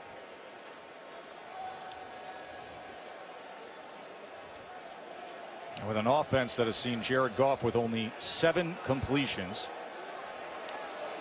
7 completions would be his fewest through 3 quarters in a game in his young career. Minute 42 to play here in the 3rd of a tie game. This that has been highly intriguing. I want to see Jared Goff create some plays down the field.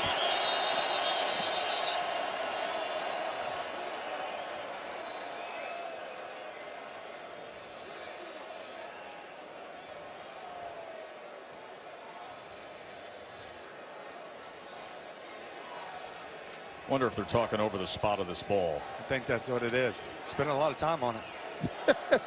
Ain't that the truth?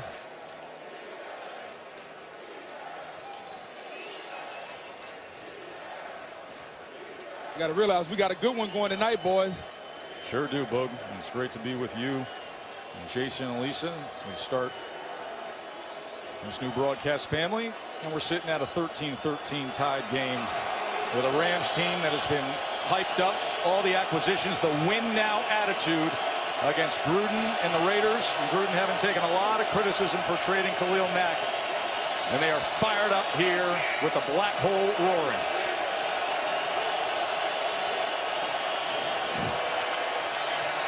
Trying to feed the beast as Gurley pushes ahead to the 45 for 3 yards. Looked like they were getting into that rhythm, and then that penalty on that last drive pushed them back and got them out of sync with. Yeah, and they're running the football well. I mean, Gurley's doing a good job hitting it, but what happens is at some point you get in the third and manageable or second and manageable, you got to find a play to strike down the field. Play action, looking for the quick pass over the middle and gets it complete to Brandon Cooks. 17-yard reception by Cooks. Goff has such a good, he's so comfortable just playing on that fifth step and letting it rip. And these linebackers, you saw Lee there, number 55, the linebacker. He just doesn't know where to fit it. He's being told, hey, get up there and stop the run against Gurley, but then having to play that zone coverage, the hook curl, and the play action. What'd you say earlier? Runs that look like passes, passes that look like runs. Keep them off balance. Here's play action. On first down, Goff, little pitch and catch again, and Cooks gets loose. And just like that, the Rams are in position. Now the bag of tricks start to open up. You got a nice little zone fake to the left-hand side, and then he pulls it out. And he's just bringing Cooks on a nice little crossing route there. Got a levels concept. You had somebody short, intermediate, and deep. He took the intermediate guy in Brandon Cooks. The offense is starting to open up now for the Rams. And Conley's playing man-to-man there. He's got to chase Brandon Cooks all the way across the field. It's hard to do. Conley, the first-round pick out of Ohio State, who was off injured last year. Final seconds of the third quarter. Goff with time. Score it, Cup. Touchdown, Rams.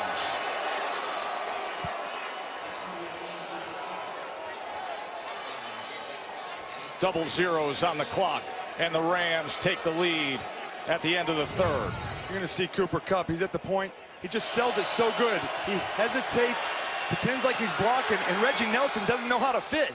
And as soon as they stop their feet, he knows he can beat them off the edge. It's just the communication with it, what Cooper Kupp does so well, selling that running game first. Coming off such a strong rookie season as Cooper Kupp. Set the Rams rookie record with 62 catches last year.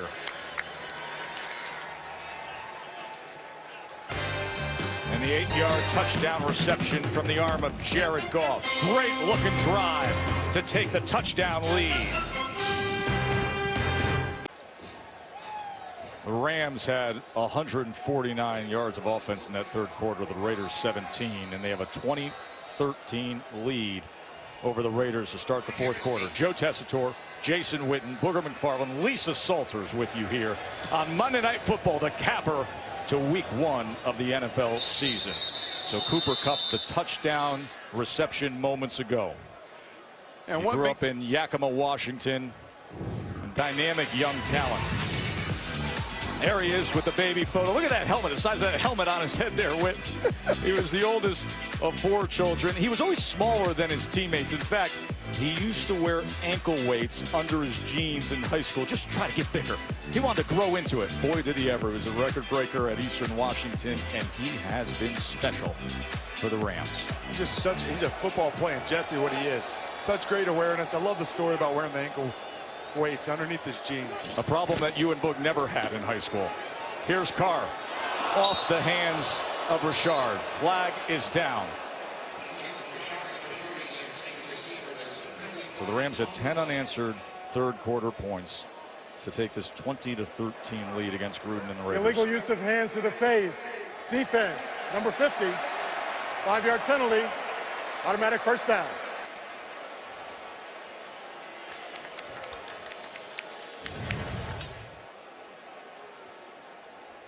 You're going to see it going against a rookie. You just can't put that hand in the face mask like that. They're going to call it every time. And rookie is Colton Miller out of UCLA, was the number 15 overall pick. He was an amazing talent at the combine. Broad jump 10 feet 1 inch at 6'8", 309 both. Huh. Carr, first down pass, quick out, Richard. Here we go. The Raiders have kind of changed their philosophy here, guys. Marshawn Lynch is not in the game. Jalen Richard is. They were thumping him and pounding him a little bit. Now they're going to open the offense up. This is the first time they've trailed all game. Gruden is trying to open the offense up a little bit. Let's see how this goes. But you know who's had a quiet night is Amari Cooper. Just 1 catch for 9 yards. He came in here as a big weapon. I know he's going against these tough corners and Peters and Talib. Be anxious to see if they take a shot to Cooper down the field. Yeah, the game plan, you heard it all offseason. He's to be the centerpiece of this passing offense. 2nd and 6. He motions in, does Cooper. They pitch to Richard. And tracking him down was Corey Littleton.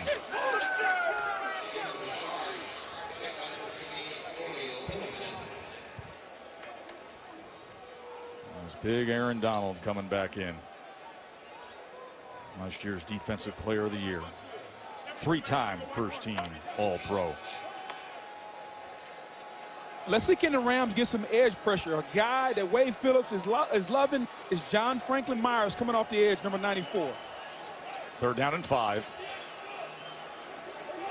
Roby Pullman is up against the line. There is Franklin Myers. Can he bring it? Carr.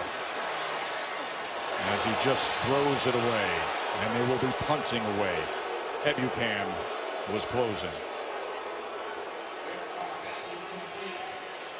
And they are not happy with that opportunity lost. Yeah, I was surprised Derek Carr didn't try to extend that play a little bit. Use his legs and then find down the field. He just kind of threw it away right away. Townsend on the punt. Cooper Kupp now the return man. It's a high arcing turned over punt, and Kupp calls for the fair catch as a flag cascades down at the 27.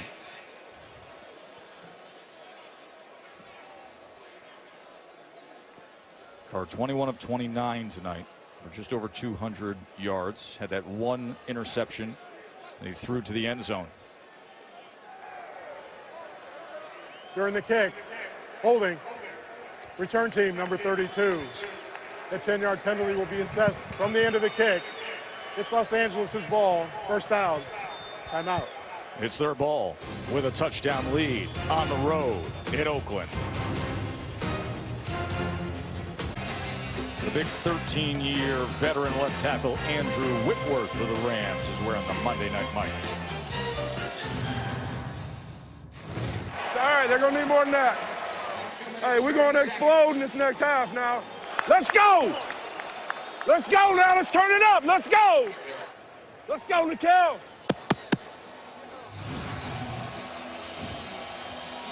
Now, they typically do turn it up come the fourth quarter with a lead. Last season, they averaged an NFL high 9 minutes and 13 seconds of time of possession in the fourth quarter. And that's why he was brought here. Obviously, he's a dynamic player, left tackle, protecting that blind side of Jared Goff, but the veteran presence that he brings. I mean, he's older than the head coach, and he just provides it every day in practice, in communication. Great for this football team. And he's 36. McVay's 32 years old.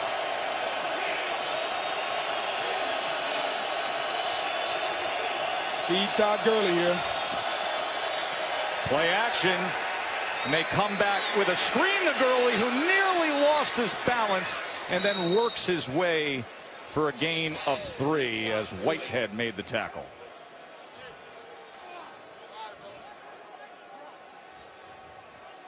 That's the area of the field that he's been so good at, is that screen game. They try to do it. You're right, Book. Feed him. Just feed him a little bit different. And they find different ways to get it to him. He was so good in the screen game last year. That's an area that's just trying to get him in open space, Joe. That's one of the ways they really helped him last year, is utilizing the screen game.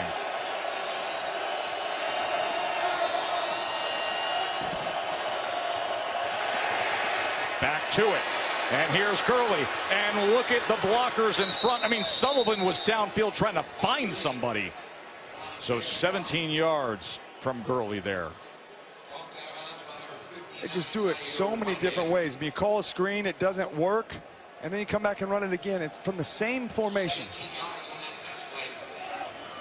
Some of the best play callers call the same play back to back because the defense does not expect it. Malcolm Brown now in at running back. And here is Brown. Third season out of Texas. This has one career start.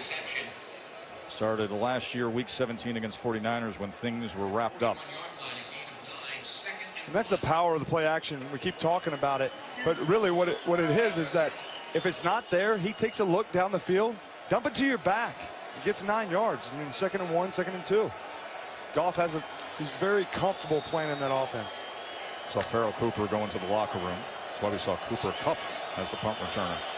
3 straight completions to running backs. What will they offer up here on 2nd and 1 as Brown remains in? Goff. Downfield, too high for the intended target, Robert Woods. Robert Woods, the intended receiver. Coverage on the play. This is a critical time for this Raider defense. You get the feeling that this Ram offense is moving. They're starting to feed Todd Gurley. He's starting to get going. Who's going to step up and make a play for this Raider defense? Khalil Mack is in Chicago. Somebody's got to step up and make a play for Paul Guenther. Gurley back in on 3rd and 1. They're only 1 of 6 on 3rd downs tonight. This is the communication. It's a lot like college. I mean, he's looking over the sideline, seeing what look they're in, and then they bang the timeout. Yeah, you make that comment. It's a lot like college. We had a conversation with McVay about how much communication does go on with Goff in the helmet. And Goff was kind of funny about it. Hey, you know, sometimes we're just talking. Sometimes I just like to hear him. And that's what he does. He says, you know, 90% of the time, it's really good information that he's giving me. But sometimes I just have to tune him out because it's overload, information overload. I think just Sean loves ball, like all great coaches do. And you see it there. I mean, 2nd and 2, 2nd and long 1. He calls a play action.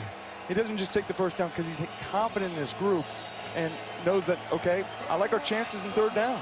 You know, I think the players appreciate that style there, Boog.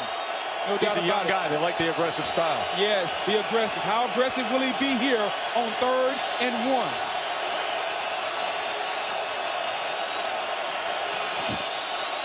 Gurley. And that effort goes for 2 and will give them the first down. Carry number 15.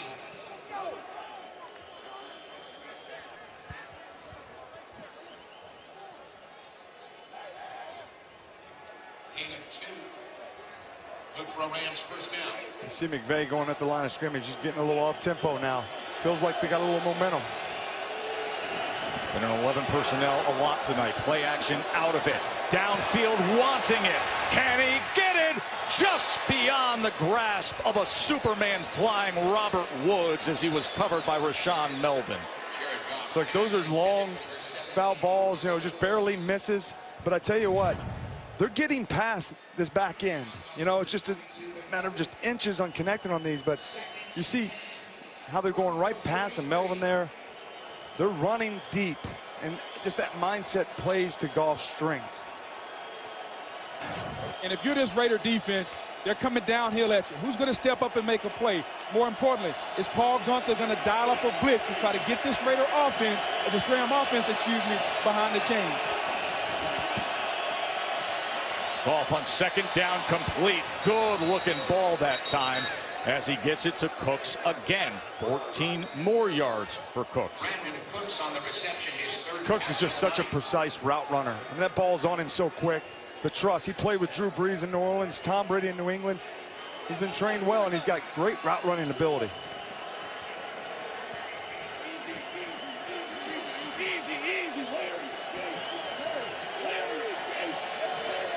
Here the check call from Goff, clear as day.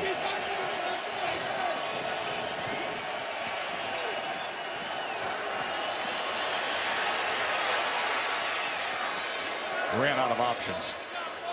As Maurice Hurst, a rookie from Michigan, was tracking. You know what I love Hurst about is one of the 3 rookie defensive linemen for the Raiders. You got the 2 guys on the inside, Hurst and Hall, and then Arden Key, the edge rusher from LSU. Yeah, Arden Key. They think he can be a pass rusher. They really think he can fill that void. I mean, I hate to say, you know, that you can't replace a guy like Khalil Mack. You can't do it, but they think Arden Key can bring some pressure off the edge.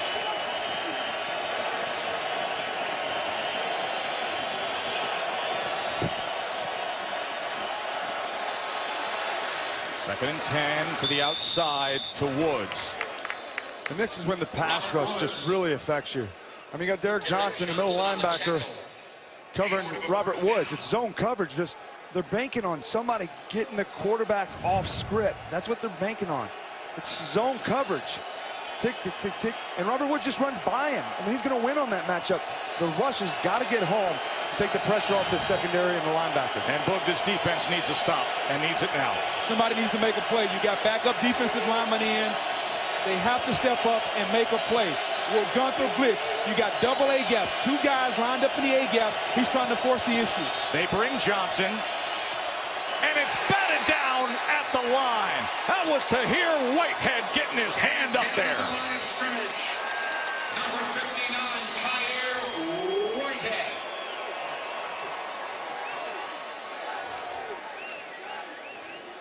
Paul Gunther does such a good job. He's got him right here, his guy, Whitehead. He's going to blitz on that, and they just, when they line them up in the A-gaps, they can drop all of them. They can blitz them. He learned that under Mike Zimmer up in Minnesota during their time at Cincinnati, and it is so hard for offensive line and quarterbacks to communicate with that pressure. Remember, Zuerlein missed off the dirt earlier. This from 55 from the infield.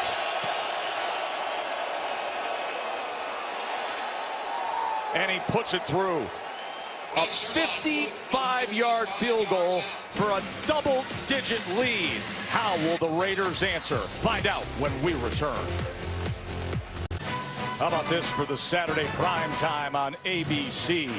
It'll be number 4 Ohio State against 15th ranked TCU. Whittier, your old stomping grounds, AT&T Stadium, and coverage will start at 8 Eastern. Also on the ESPN app. Chris Fowler, Kirk Herbstreit, Maria Taylor on the call.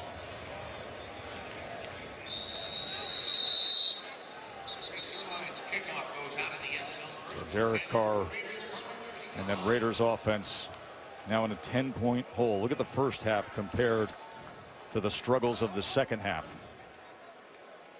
Yeah, you're going to see it right there. I mean, the biggest difference is he hadn't had a lot of attempts, but Jared Cook was his guy in the first half. He hasn't been targeted here in the second half. Somebody's going to step up on the outside. I'm looking for Amari Cooper. Jordy Nelson, try to get a shot on one of these guys down the field. Amari Cooper only with the 1 catch tonight. Richard didn't turn his head around as Carr had released the ball. And if you're the Raiders, where's the tempo at? Get the tempo going.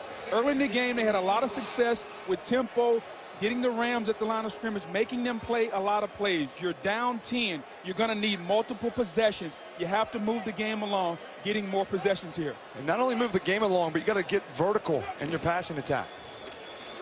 Second and 10, Carr, a little bit of pressure, so he checks down to Richard, who's quickly wrapped up. And Big Ndamukong Suh was among those with Corey Littleton making a tackle. You saw the throw to the flat for 1 yard, incompletion, checks it down again. That small ball is not going to work in this situation now. Fourth quarter, down 10. It's not the same game that it was in the first half.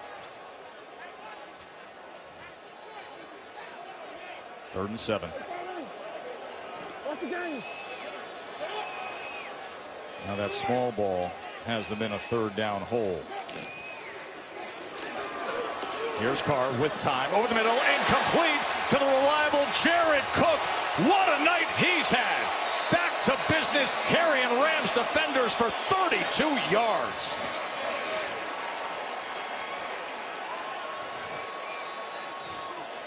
He's just running this crossing right down the middle. He feels the soft spot. And see how he settles in there, and Derek Carr feels it with him. For a veteran tight end, finding those soft spots and then attacking. Carr backed up. Oh, Picked off. How how sloppy was that? Corey Littleton with the interception. Flag is down on the return, and Carr is going to be so upset with himself.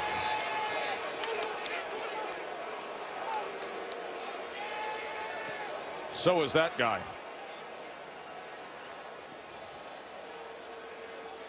I just don't know how in the world that happens there. Just threw it up. During the interception return, illegal block in the back, number 41 of the intercepting team. That penalty is 10 yards from the spot of the foul. It's Los Angeles' ball, first down.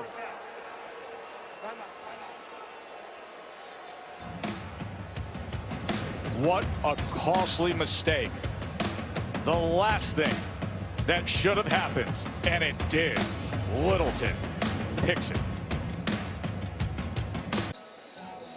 Somebody wants an explanation.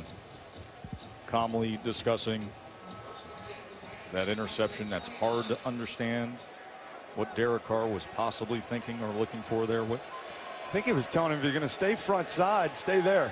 Don't try to go back weak.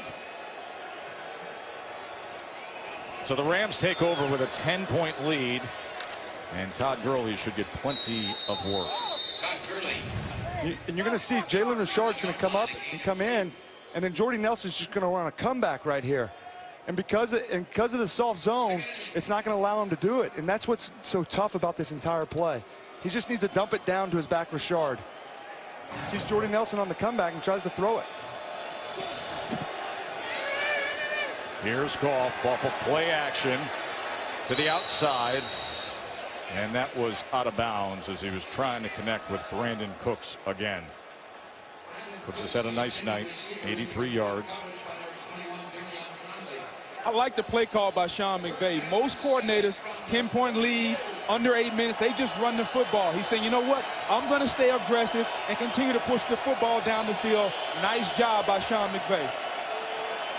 Creates an opportunity, of course, with a 3rd and 7 for that Oakland defense to walk off the field if they can find a way to stop Goff and Gurley here. Who's going to get some pressure up front for Oakland?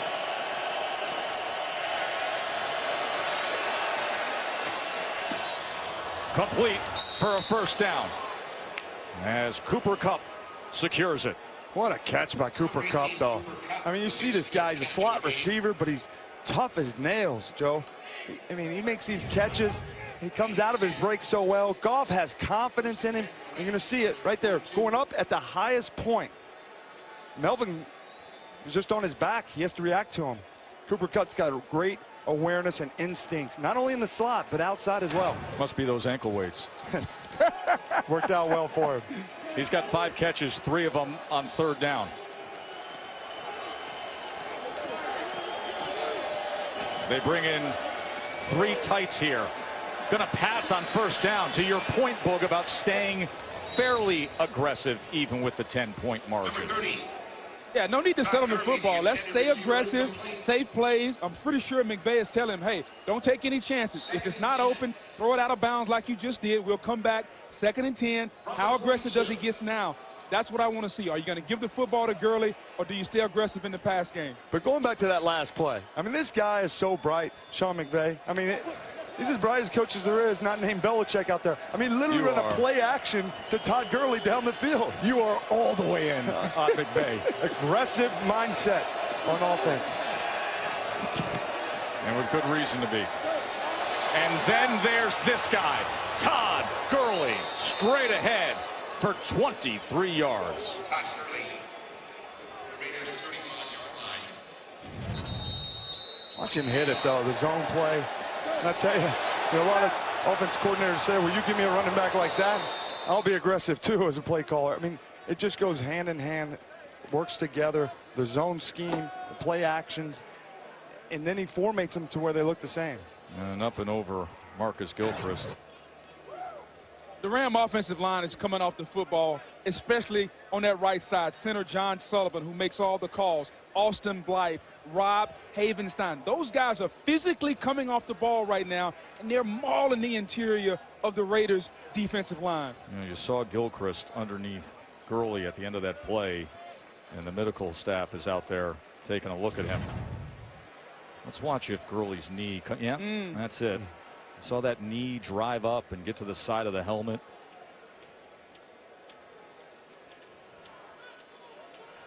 As they help Gilchrist to his feet.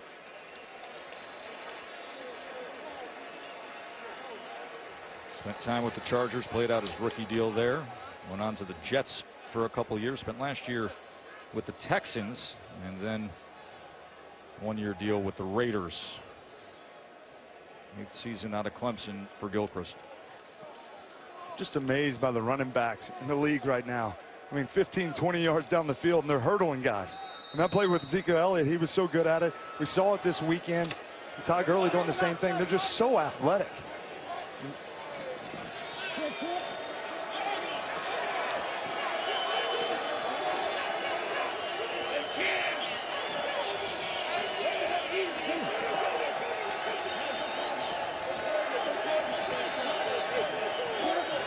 Clock counting down as we are under 6 minutes.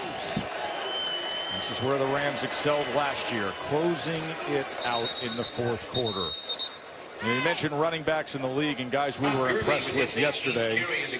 How about James Conner, the replacement for Le'Veon Bell? Went for 192 yards from scrimmage for the Steelers. It's just the next man up mentality, Joe. Everyone talked about Le'Veon Bell and him not being there. Conner took it as an opportunity for himself to come in and make a statement. And you saw his offensive line. They were so happy for this young man who's battled cancer, and now he's living his dream playing pro football. Malcolm Brown checks in as the running back for the Rams here on 2nd and 8. Coming up on the 5-minute mark. And Brown will take it inside the 30. You know, one of the things about Todd Gurley, though, what makes him so good, he really does get better as the game goes on. I mean, tonight he's got 74 of his 93 yards rushing in the 2nd half. And that's what he does. As the game unfolds, he doesn't get tired. He wants that ball more and more and more. Just keep feeding him. The perfect tool for a team like this. A team that is expected to often be in this kind of position. Loaded roster, Super Bowl aspirations, the win now attitude, and the hot young offensive play caller in the league in Sean McVay. Raiders like to get a stop here. Out of the backfield comes Brown. 8 more yards. That turnaround in year number 1 under Sean McVay. Keep in mind what they were just a couple of years ago. 4-12, only 14 points per game. In comes McVay. Goff settles in. Gurley is dynamic. 11 wins, head to the postseason, and just under 30 points a game. And in the Super Bowl era, the modern era, the first to go from last to number 1 in points per game, the Rams did it. What a turnaround.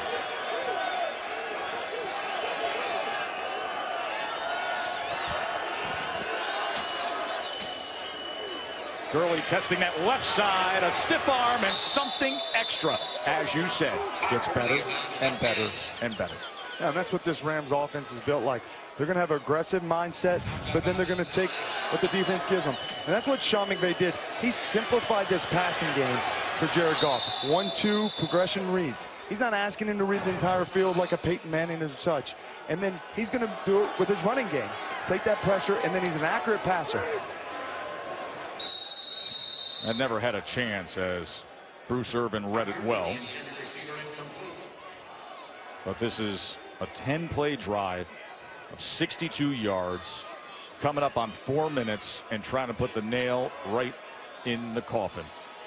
You talk about Gurley, it's the number of touches that he's gotten. Sometimes Sean McVay, he's a great play caller, but sometimes he gets a little pass happy. I thought they were that way in the first half. In the second half, there's been a concerted effort to get Todd Gurley to football, and in my opinion, that's the reason this game has changed around. And with that, book, this is the third 10-play drive of the half for the Rams. Threw it to the inside of Brandon Cooks. A 4-yard reception as that clock will go under 4 minutes. Being able to eat the clock like this, though, I mean, if they can score, then that changes the game a little bit. But, I mean, just eating the clock like this, it puts so much pressure on the Raiders when they get it back.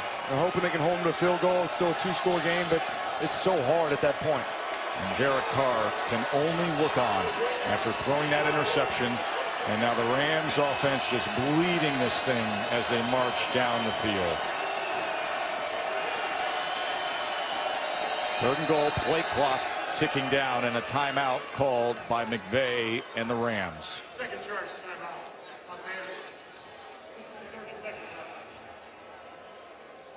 You know, guys, if you look down here on the sideline, you can almost see the life coming out of the Raiders sideline. Players are coming off the field with their head down. They're shaking their heads at their coaches. Like, we've given it all we have, but right now the better team is starting to wear us down. The energy that this stadium brought is now gone, and you're starting to see the better football team with the better talent take over here in the 4th quarter. And what energy there was from the Black. I mean, Boog, you're down there at field level, hovering above it all. This place was rocking for 3 quarters.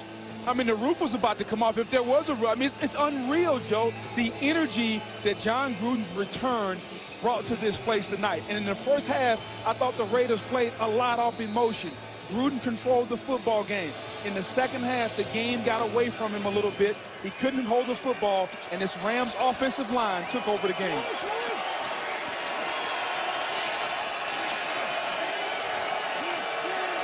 Third and goal. He's looked to cut Coffin on 3rd downs tonight, but they will keep it on the ground with this scenario. As P.J. Hall just went out to grab the jersey of Gurley.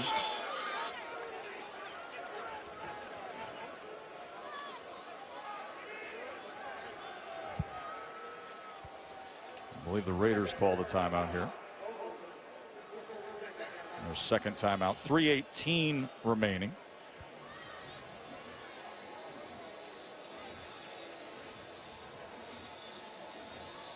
USAA and the NFL pay tribute to our armed forces through the Salute to Service.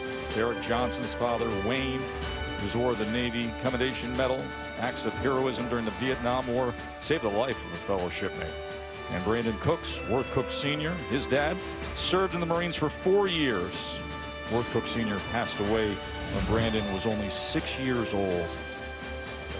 Brandon's had a big night. He's a big part of what should be a very successful offense for the Rams this year. Zuerlein is on to attempt the short field goal. 20-yard field goal.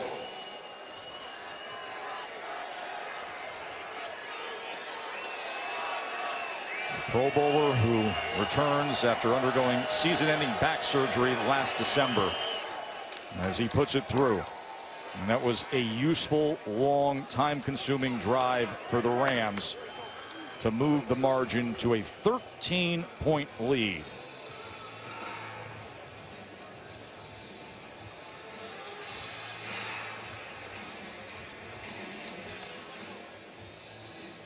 You know, guys, one of the issues I've seen tonight, yes, the Rams offense has gotten going, but when you look at it from the Raiders defensive point of view, where's the pass rush? We all knew Khalil Mack is gone.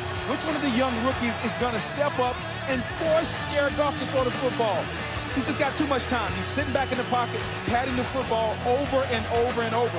You have to make this quarterback uncomfortable, and unfortunately for the Raiders, they haven't been able to do that tonight. No Khalil Mack has been a big issue. Some of the young guys have to step up for the Raiders defense. You know, for me, though, Boog, it was on the offensive side of the ball. I mean, they were able to run the ball in the first half. It was the turnovers. Derek Carr had the play to Cook in the end zone. They got intercepted, took away points. We saw the interception here in the second half where it just, we don't really know where he was throwing that. That was when the momentum changed. They were moving the football. They were protected enough, and the ball was coming out. But when you get behind against a good offense like that, it's hard to recover. You know, we've mentioned Khalil Mack a lot tonight. Of course, he's nowhere to be found. But don't worry, you guys are going to be spending a lot of time with him next weekend, getting ready for Monday Night Football next week with Seattle at Chicago. Two teams that could have, maybe should have come away with wins yesterday. Seattle, a couple missed field goals, the loss at Denver, close competitive game, and then this all-time comeback that Aaron Rodgers pulled off against Chicago. I mean, Rodgers was so sensational. You know, the Packers were 0-107 in franchise history when trailing by at least 17 points entering the fourth quarter, and yet they found a way to do that. As Carr's going to check down to Richard.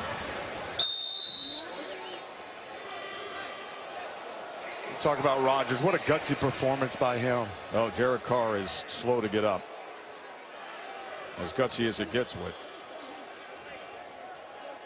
He's going to limp his way back to the line here.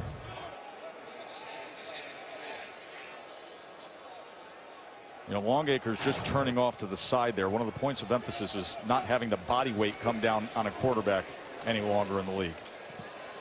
And as he gets it again to Jared Cook, who is having a huge night with his stat line. You're seeing Wade Phillips' defense, though. They're just playing soft zone, making them throw it underneath, come up and rally and tackle. With where the time is, in a two-score game like that, they're going to continue to play this style of defense.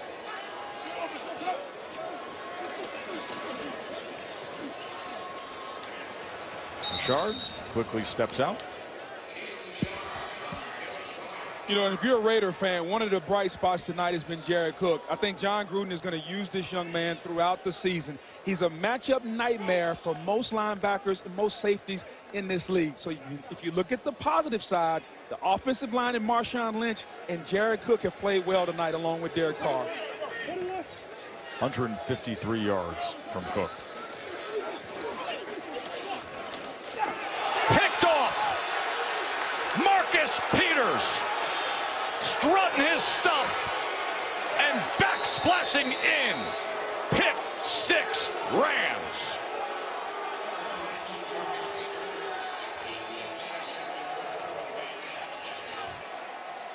This guy's an instinctive ball player. Nobody's got more interceptions than him over the course of the last 3 years, and that's why they brought him here. We talked about Cook. One of the guys we haven't said much tonight was Amari Cooper, because Peters was on him so much, but he sees it. He's chasing it across there. He's just his instinct. When the ball's in the air, he goes for it. He's not just trying to pass deflect it. I mean, he wants interceptions. Les Snead talked about they wanted to get lockdown corners, and we're seeing it tonight with what we have in Talib and Peters. What is it about pick sixes tonight on Monday Night Football? Jets and Detroit opened up with one. The Jets got the better of the Lions with one of their own. And now to seal the night, the pick six here from Marcus Peters. The 6th pick six of the NFL weekend. Think about that. Derek Carr, a regrettable fourth quarter.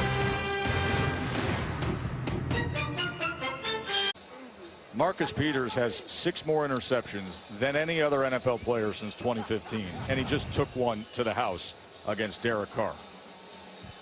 You saw him. He just anticipated. He saw Cook coming on the drag.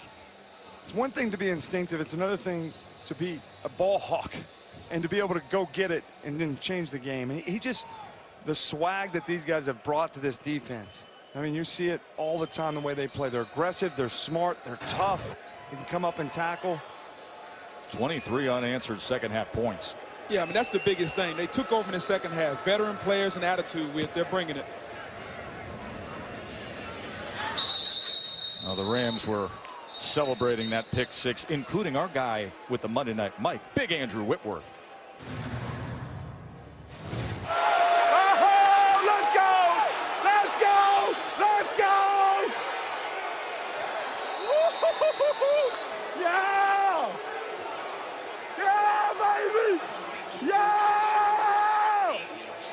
And Whit, he's a part of why they're taking the air out of the football with that lead here, taking care of business. Remember what we said about time of possession with the Rams and their ability? Richard, nice run here to close out games like this. Fourth quarter time of possession before that play. Flag is down there. Nearly 9 minutes for the Rams. Yeah, and they do it with that offensive line. Todd Gurley gets better as the game goes on. But think about that. I mean, almost 9 minutes of time of possession. That's hard to do. And they just get better as the game goes on. Offense, number 87, 10-yard penalty. Replay first down. But I love seeing Big Whitworth running down the field. You know, you don't think he's happy to have a corner like that join his team? He said, you know, I'm the veteran guy. I've been brought in here, but these guys want to be good. Young players, they want to be coached hard. And Sean McVay told us that too. All the great ones want to be coached. And that's what you're seeing with this group. And people wondered how Talib and Peters would fit in. I think that reaction by Whitworth shows you they've accepted.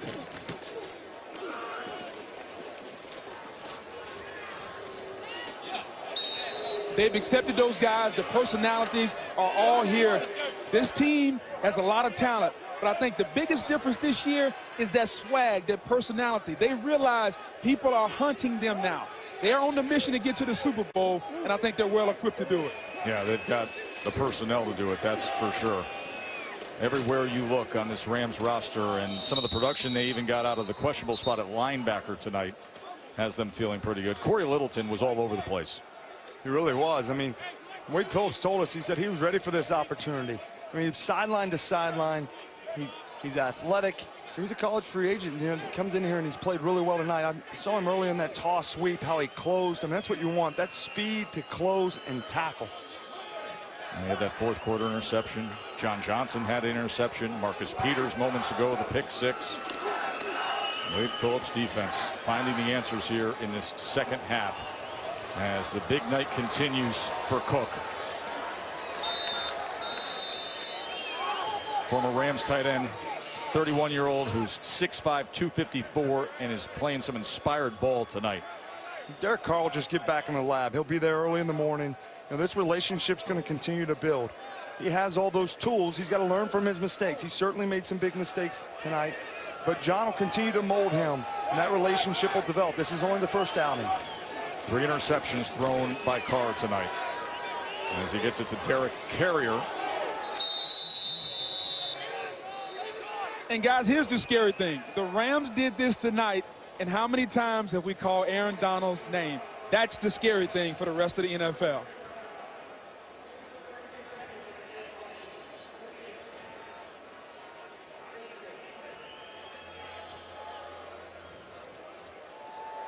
Dominating second half by the Rams. Goff with the 2 touchdown passes. Gurley went for 108 yards. Sports Center with SVP is coming your way. Going to talk about Darnold's Jets debut. And of course, size up things that happen here in Oakland. SVP will give us his full take on week 1 in the NFL and the worst beats of the weekend. Sports Center with SVP coming up in moments when we finish up here in Oakland. So much fun to have the NFL back in gear. Patrick Mahomes looked like something yesterday, didn't he? Young gun for the Chiefs, and then Aaron Rodgers, that dynamic effort on night, and then the double dip of Monday Night Football before we head to Chicago next week to see Khalil Mack against Russell Wilson and Seattle.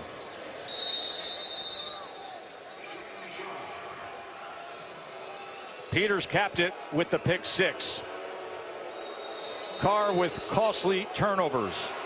The Rams explode in the second half to win it 33-13. Next week we're going to be in Chicago. Bears against the Seahawks. Stay tuned for the GMC postgame on Sports Center. For Jason Witten, Berger McFarland, Lisa Salters, I'm Joe Tessitore. Enjoy the rest of your night with Scott Van Pelt.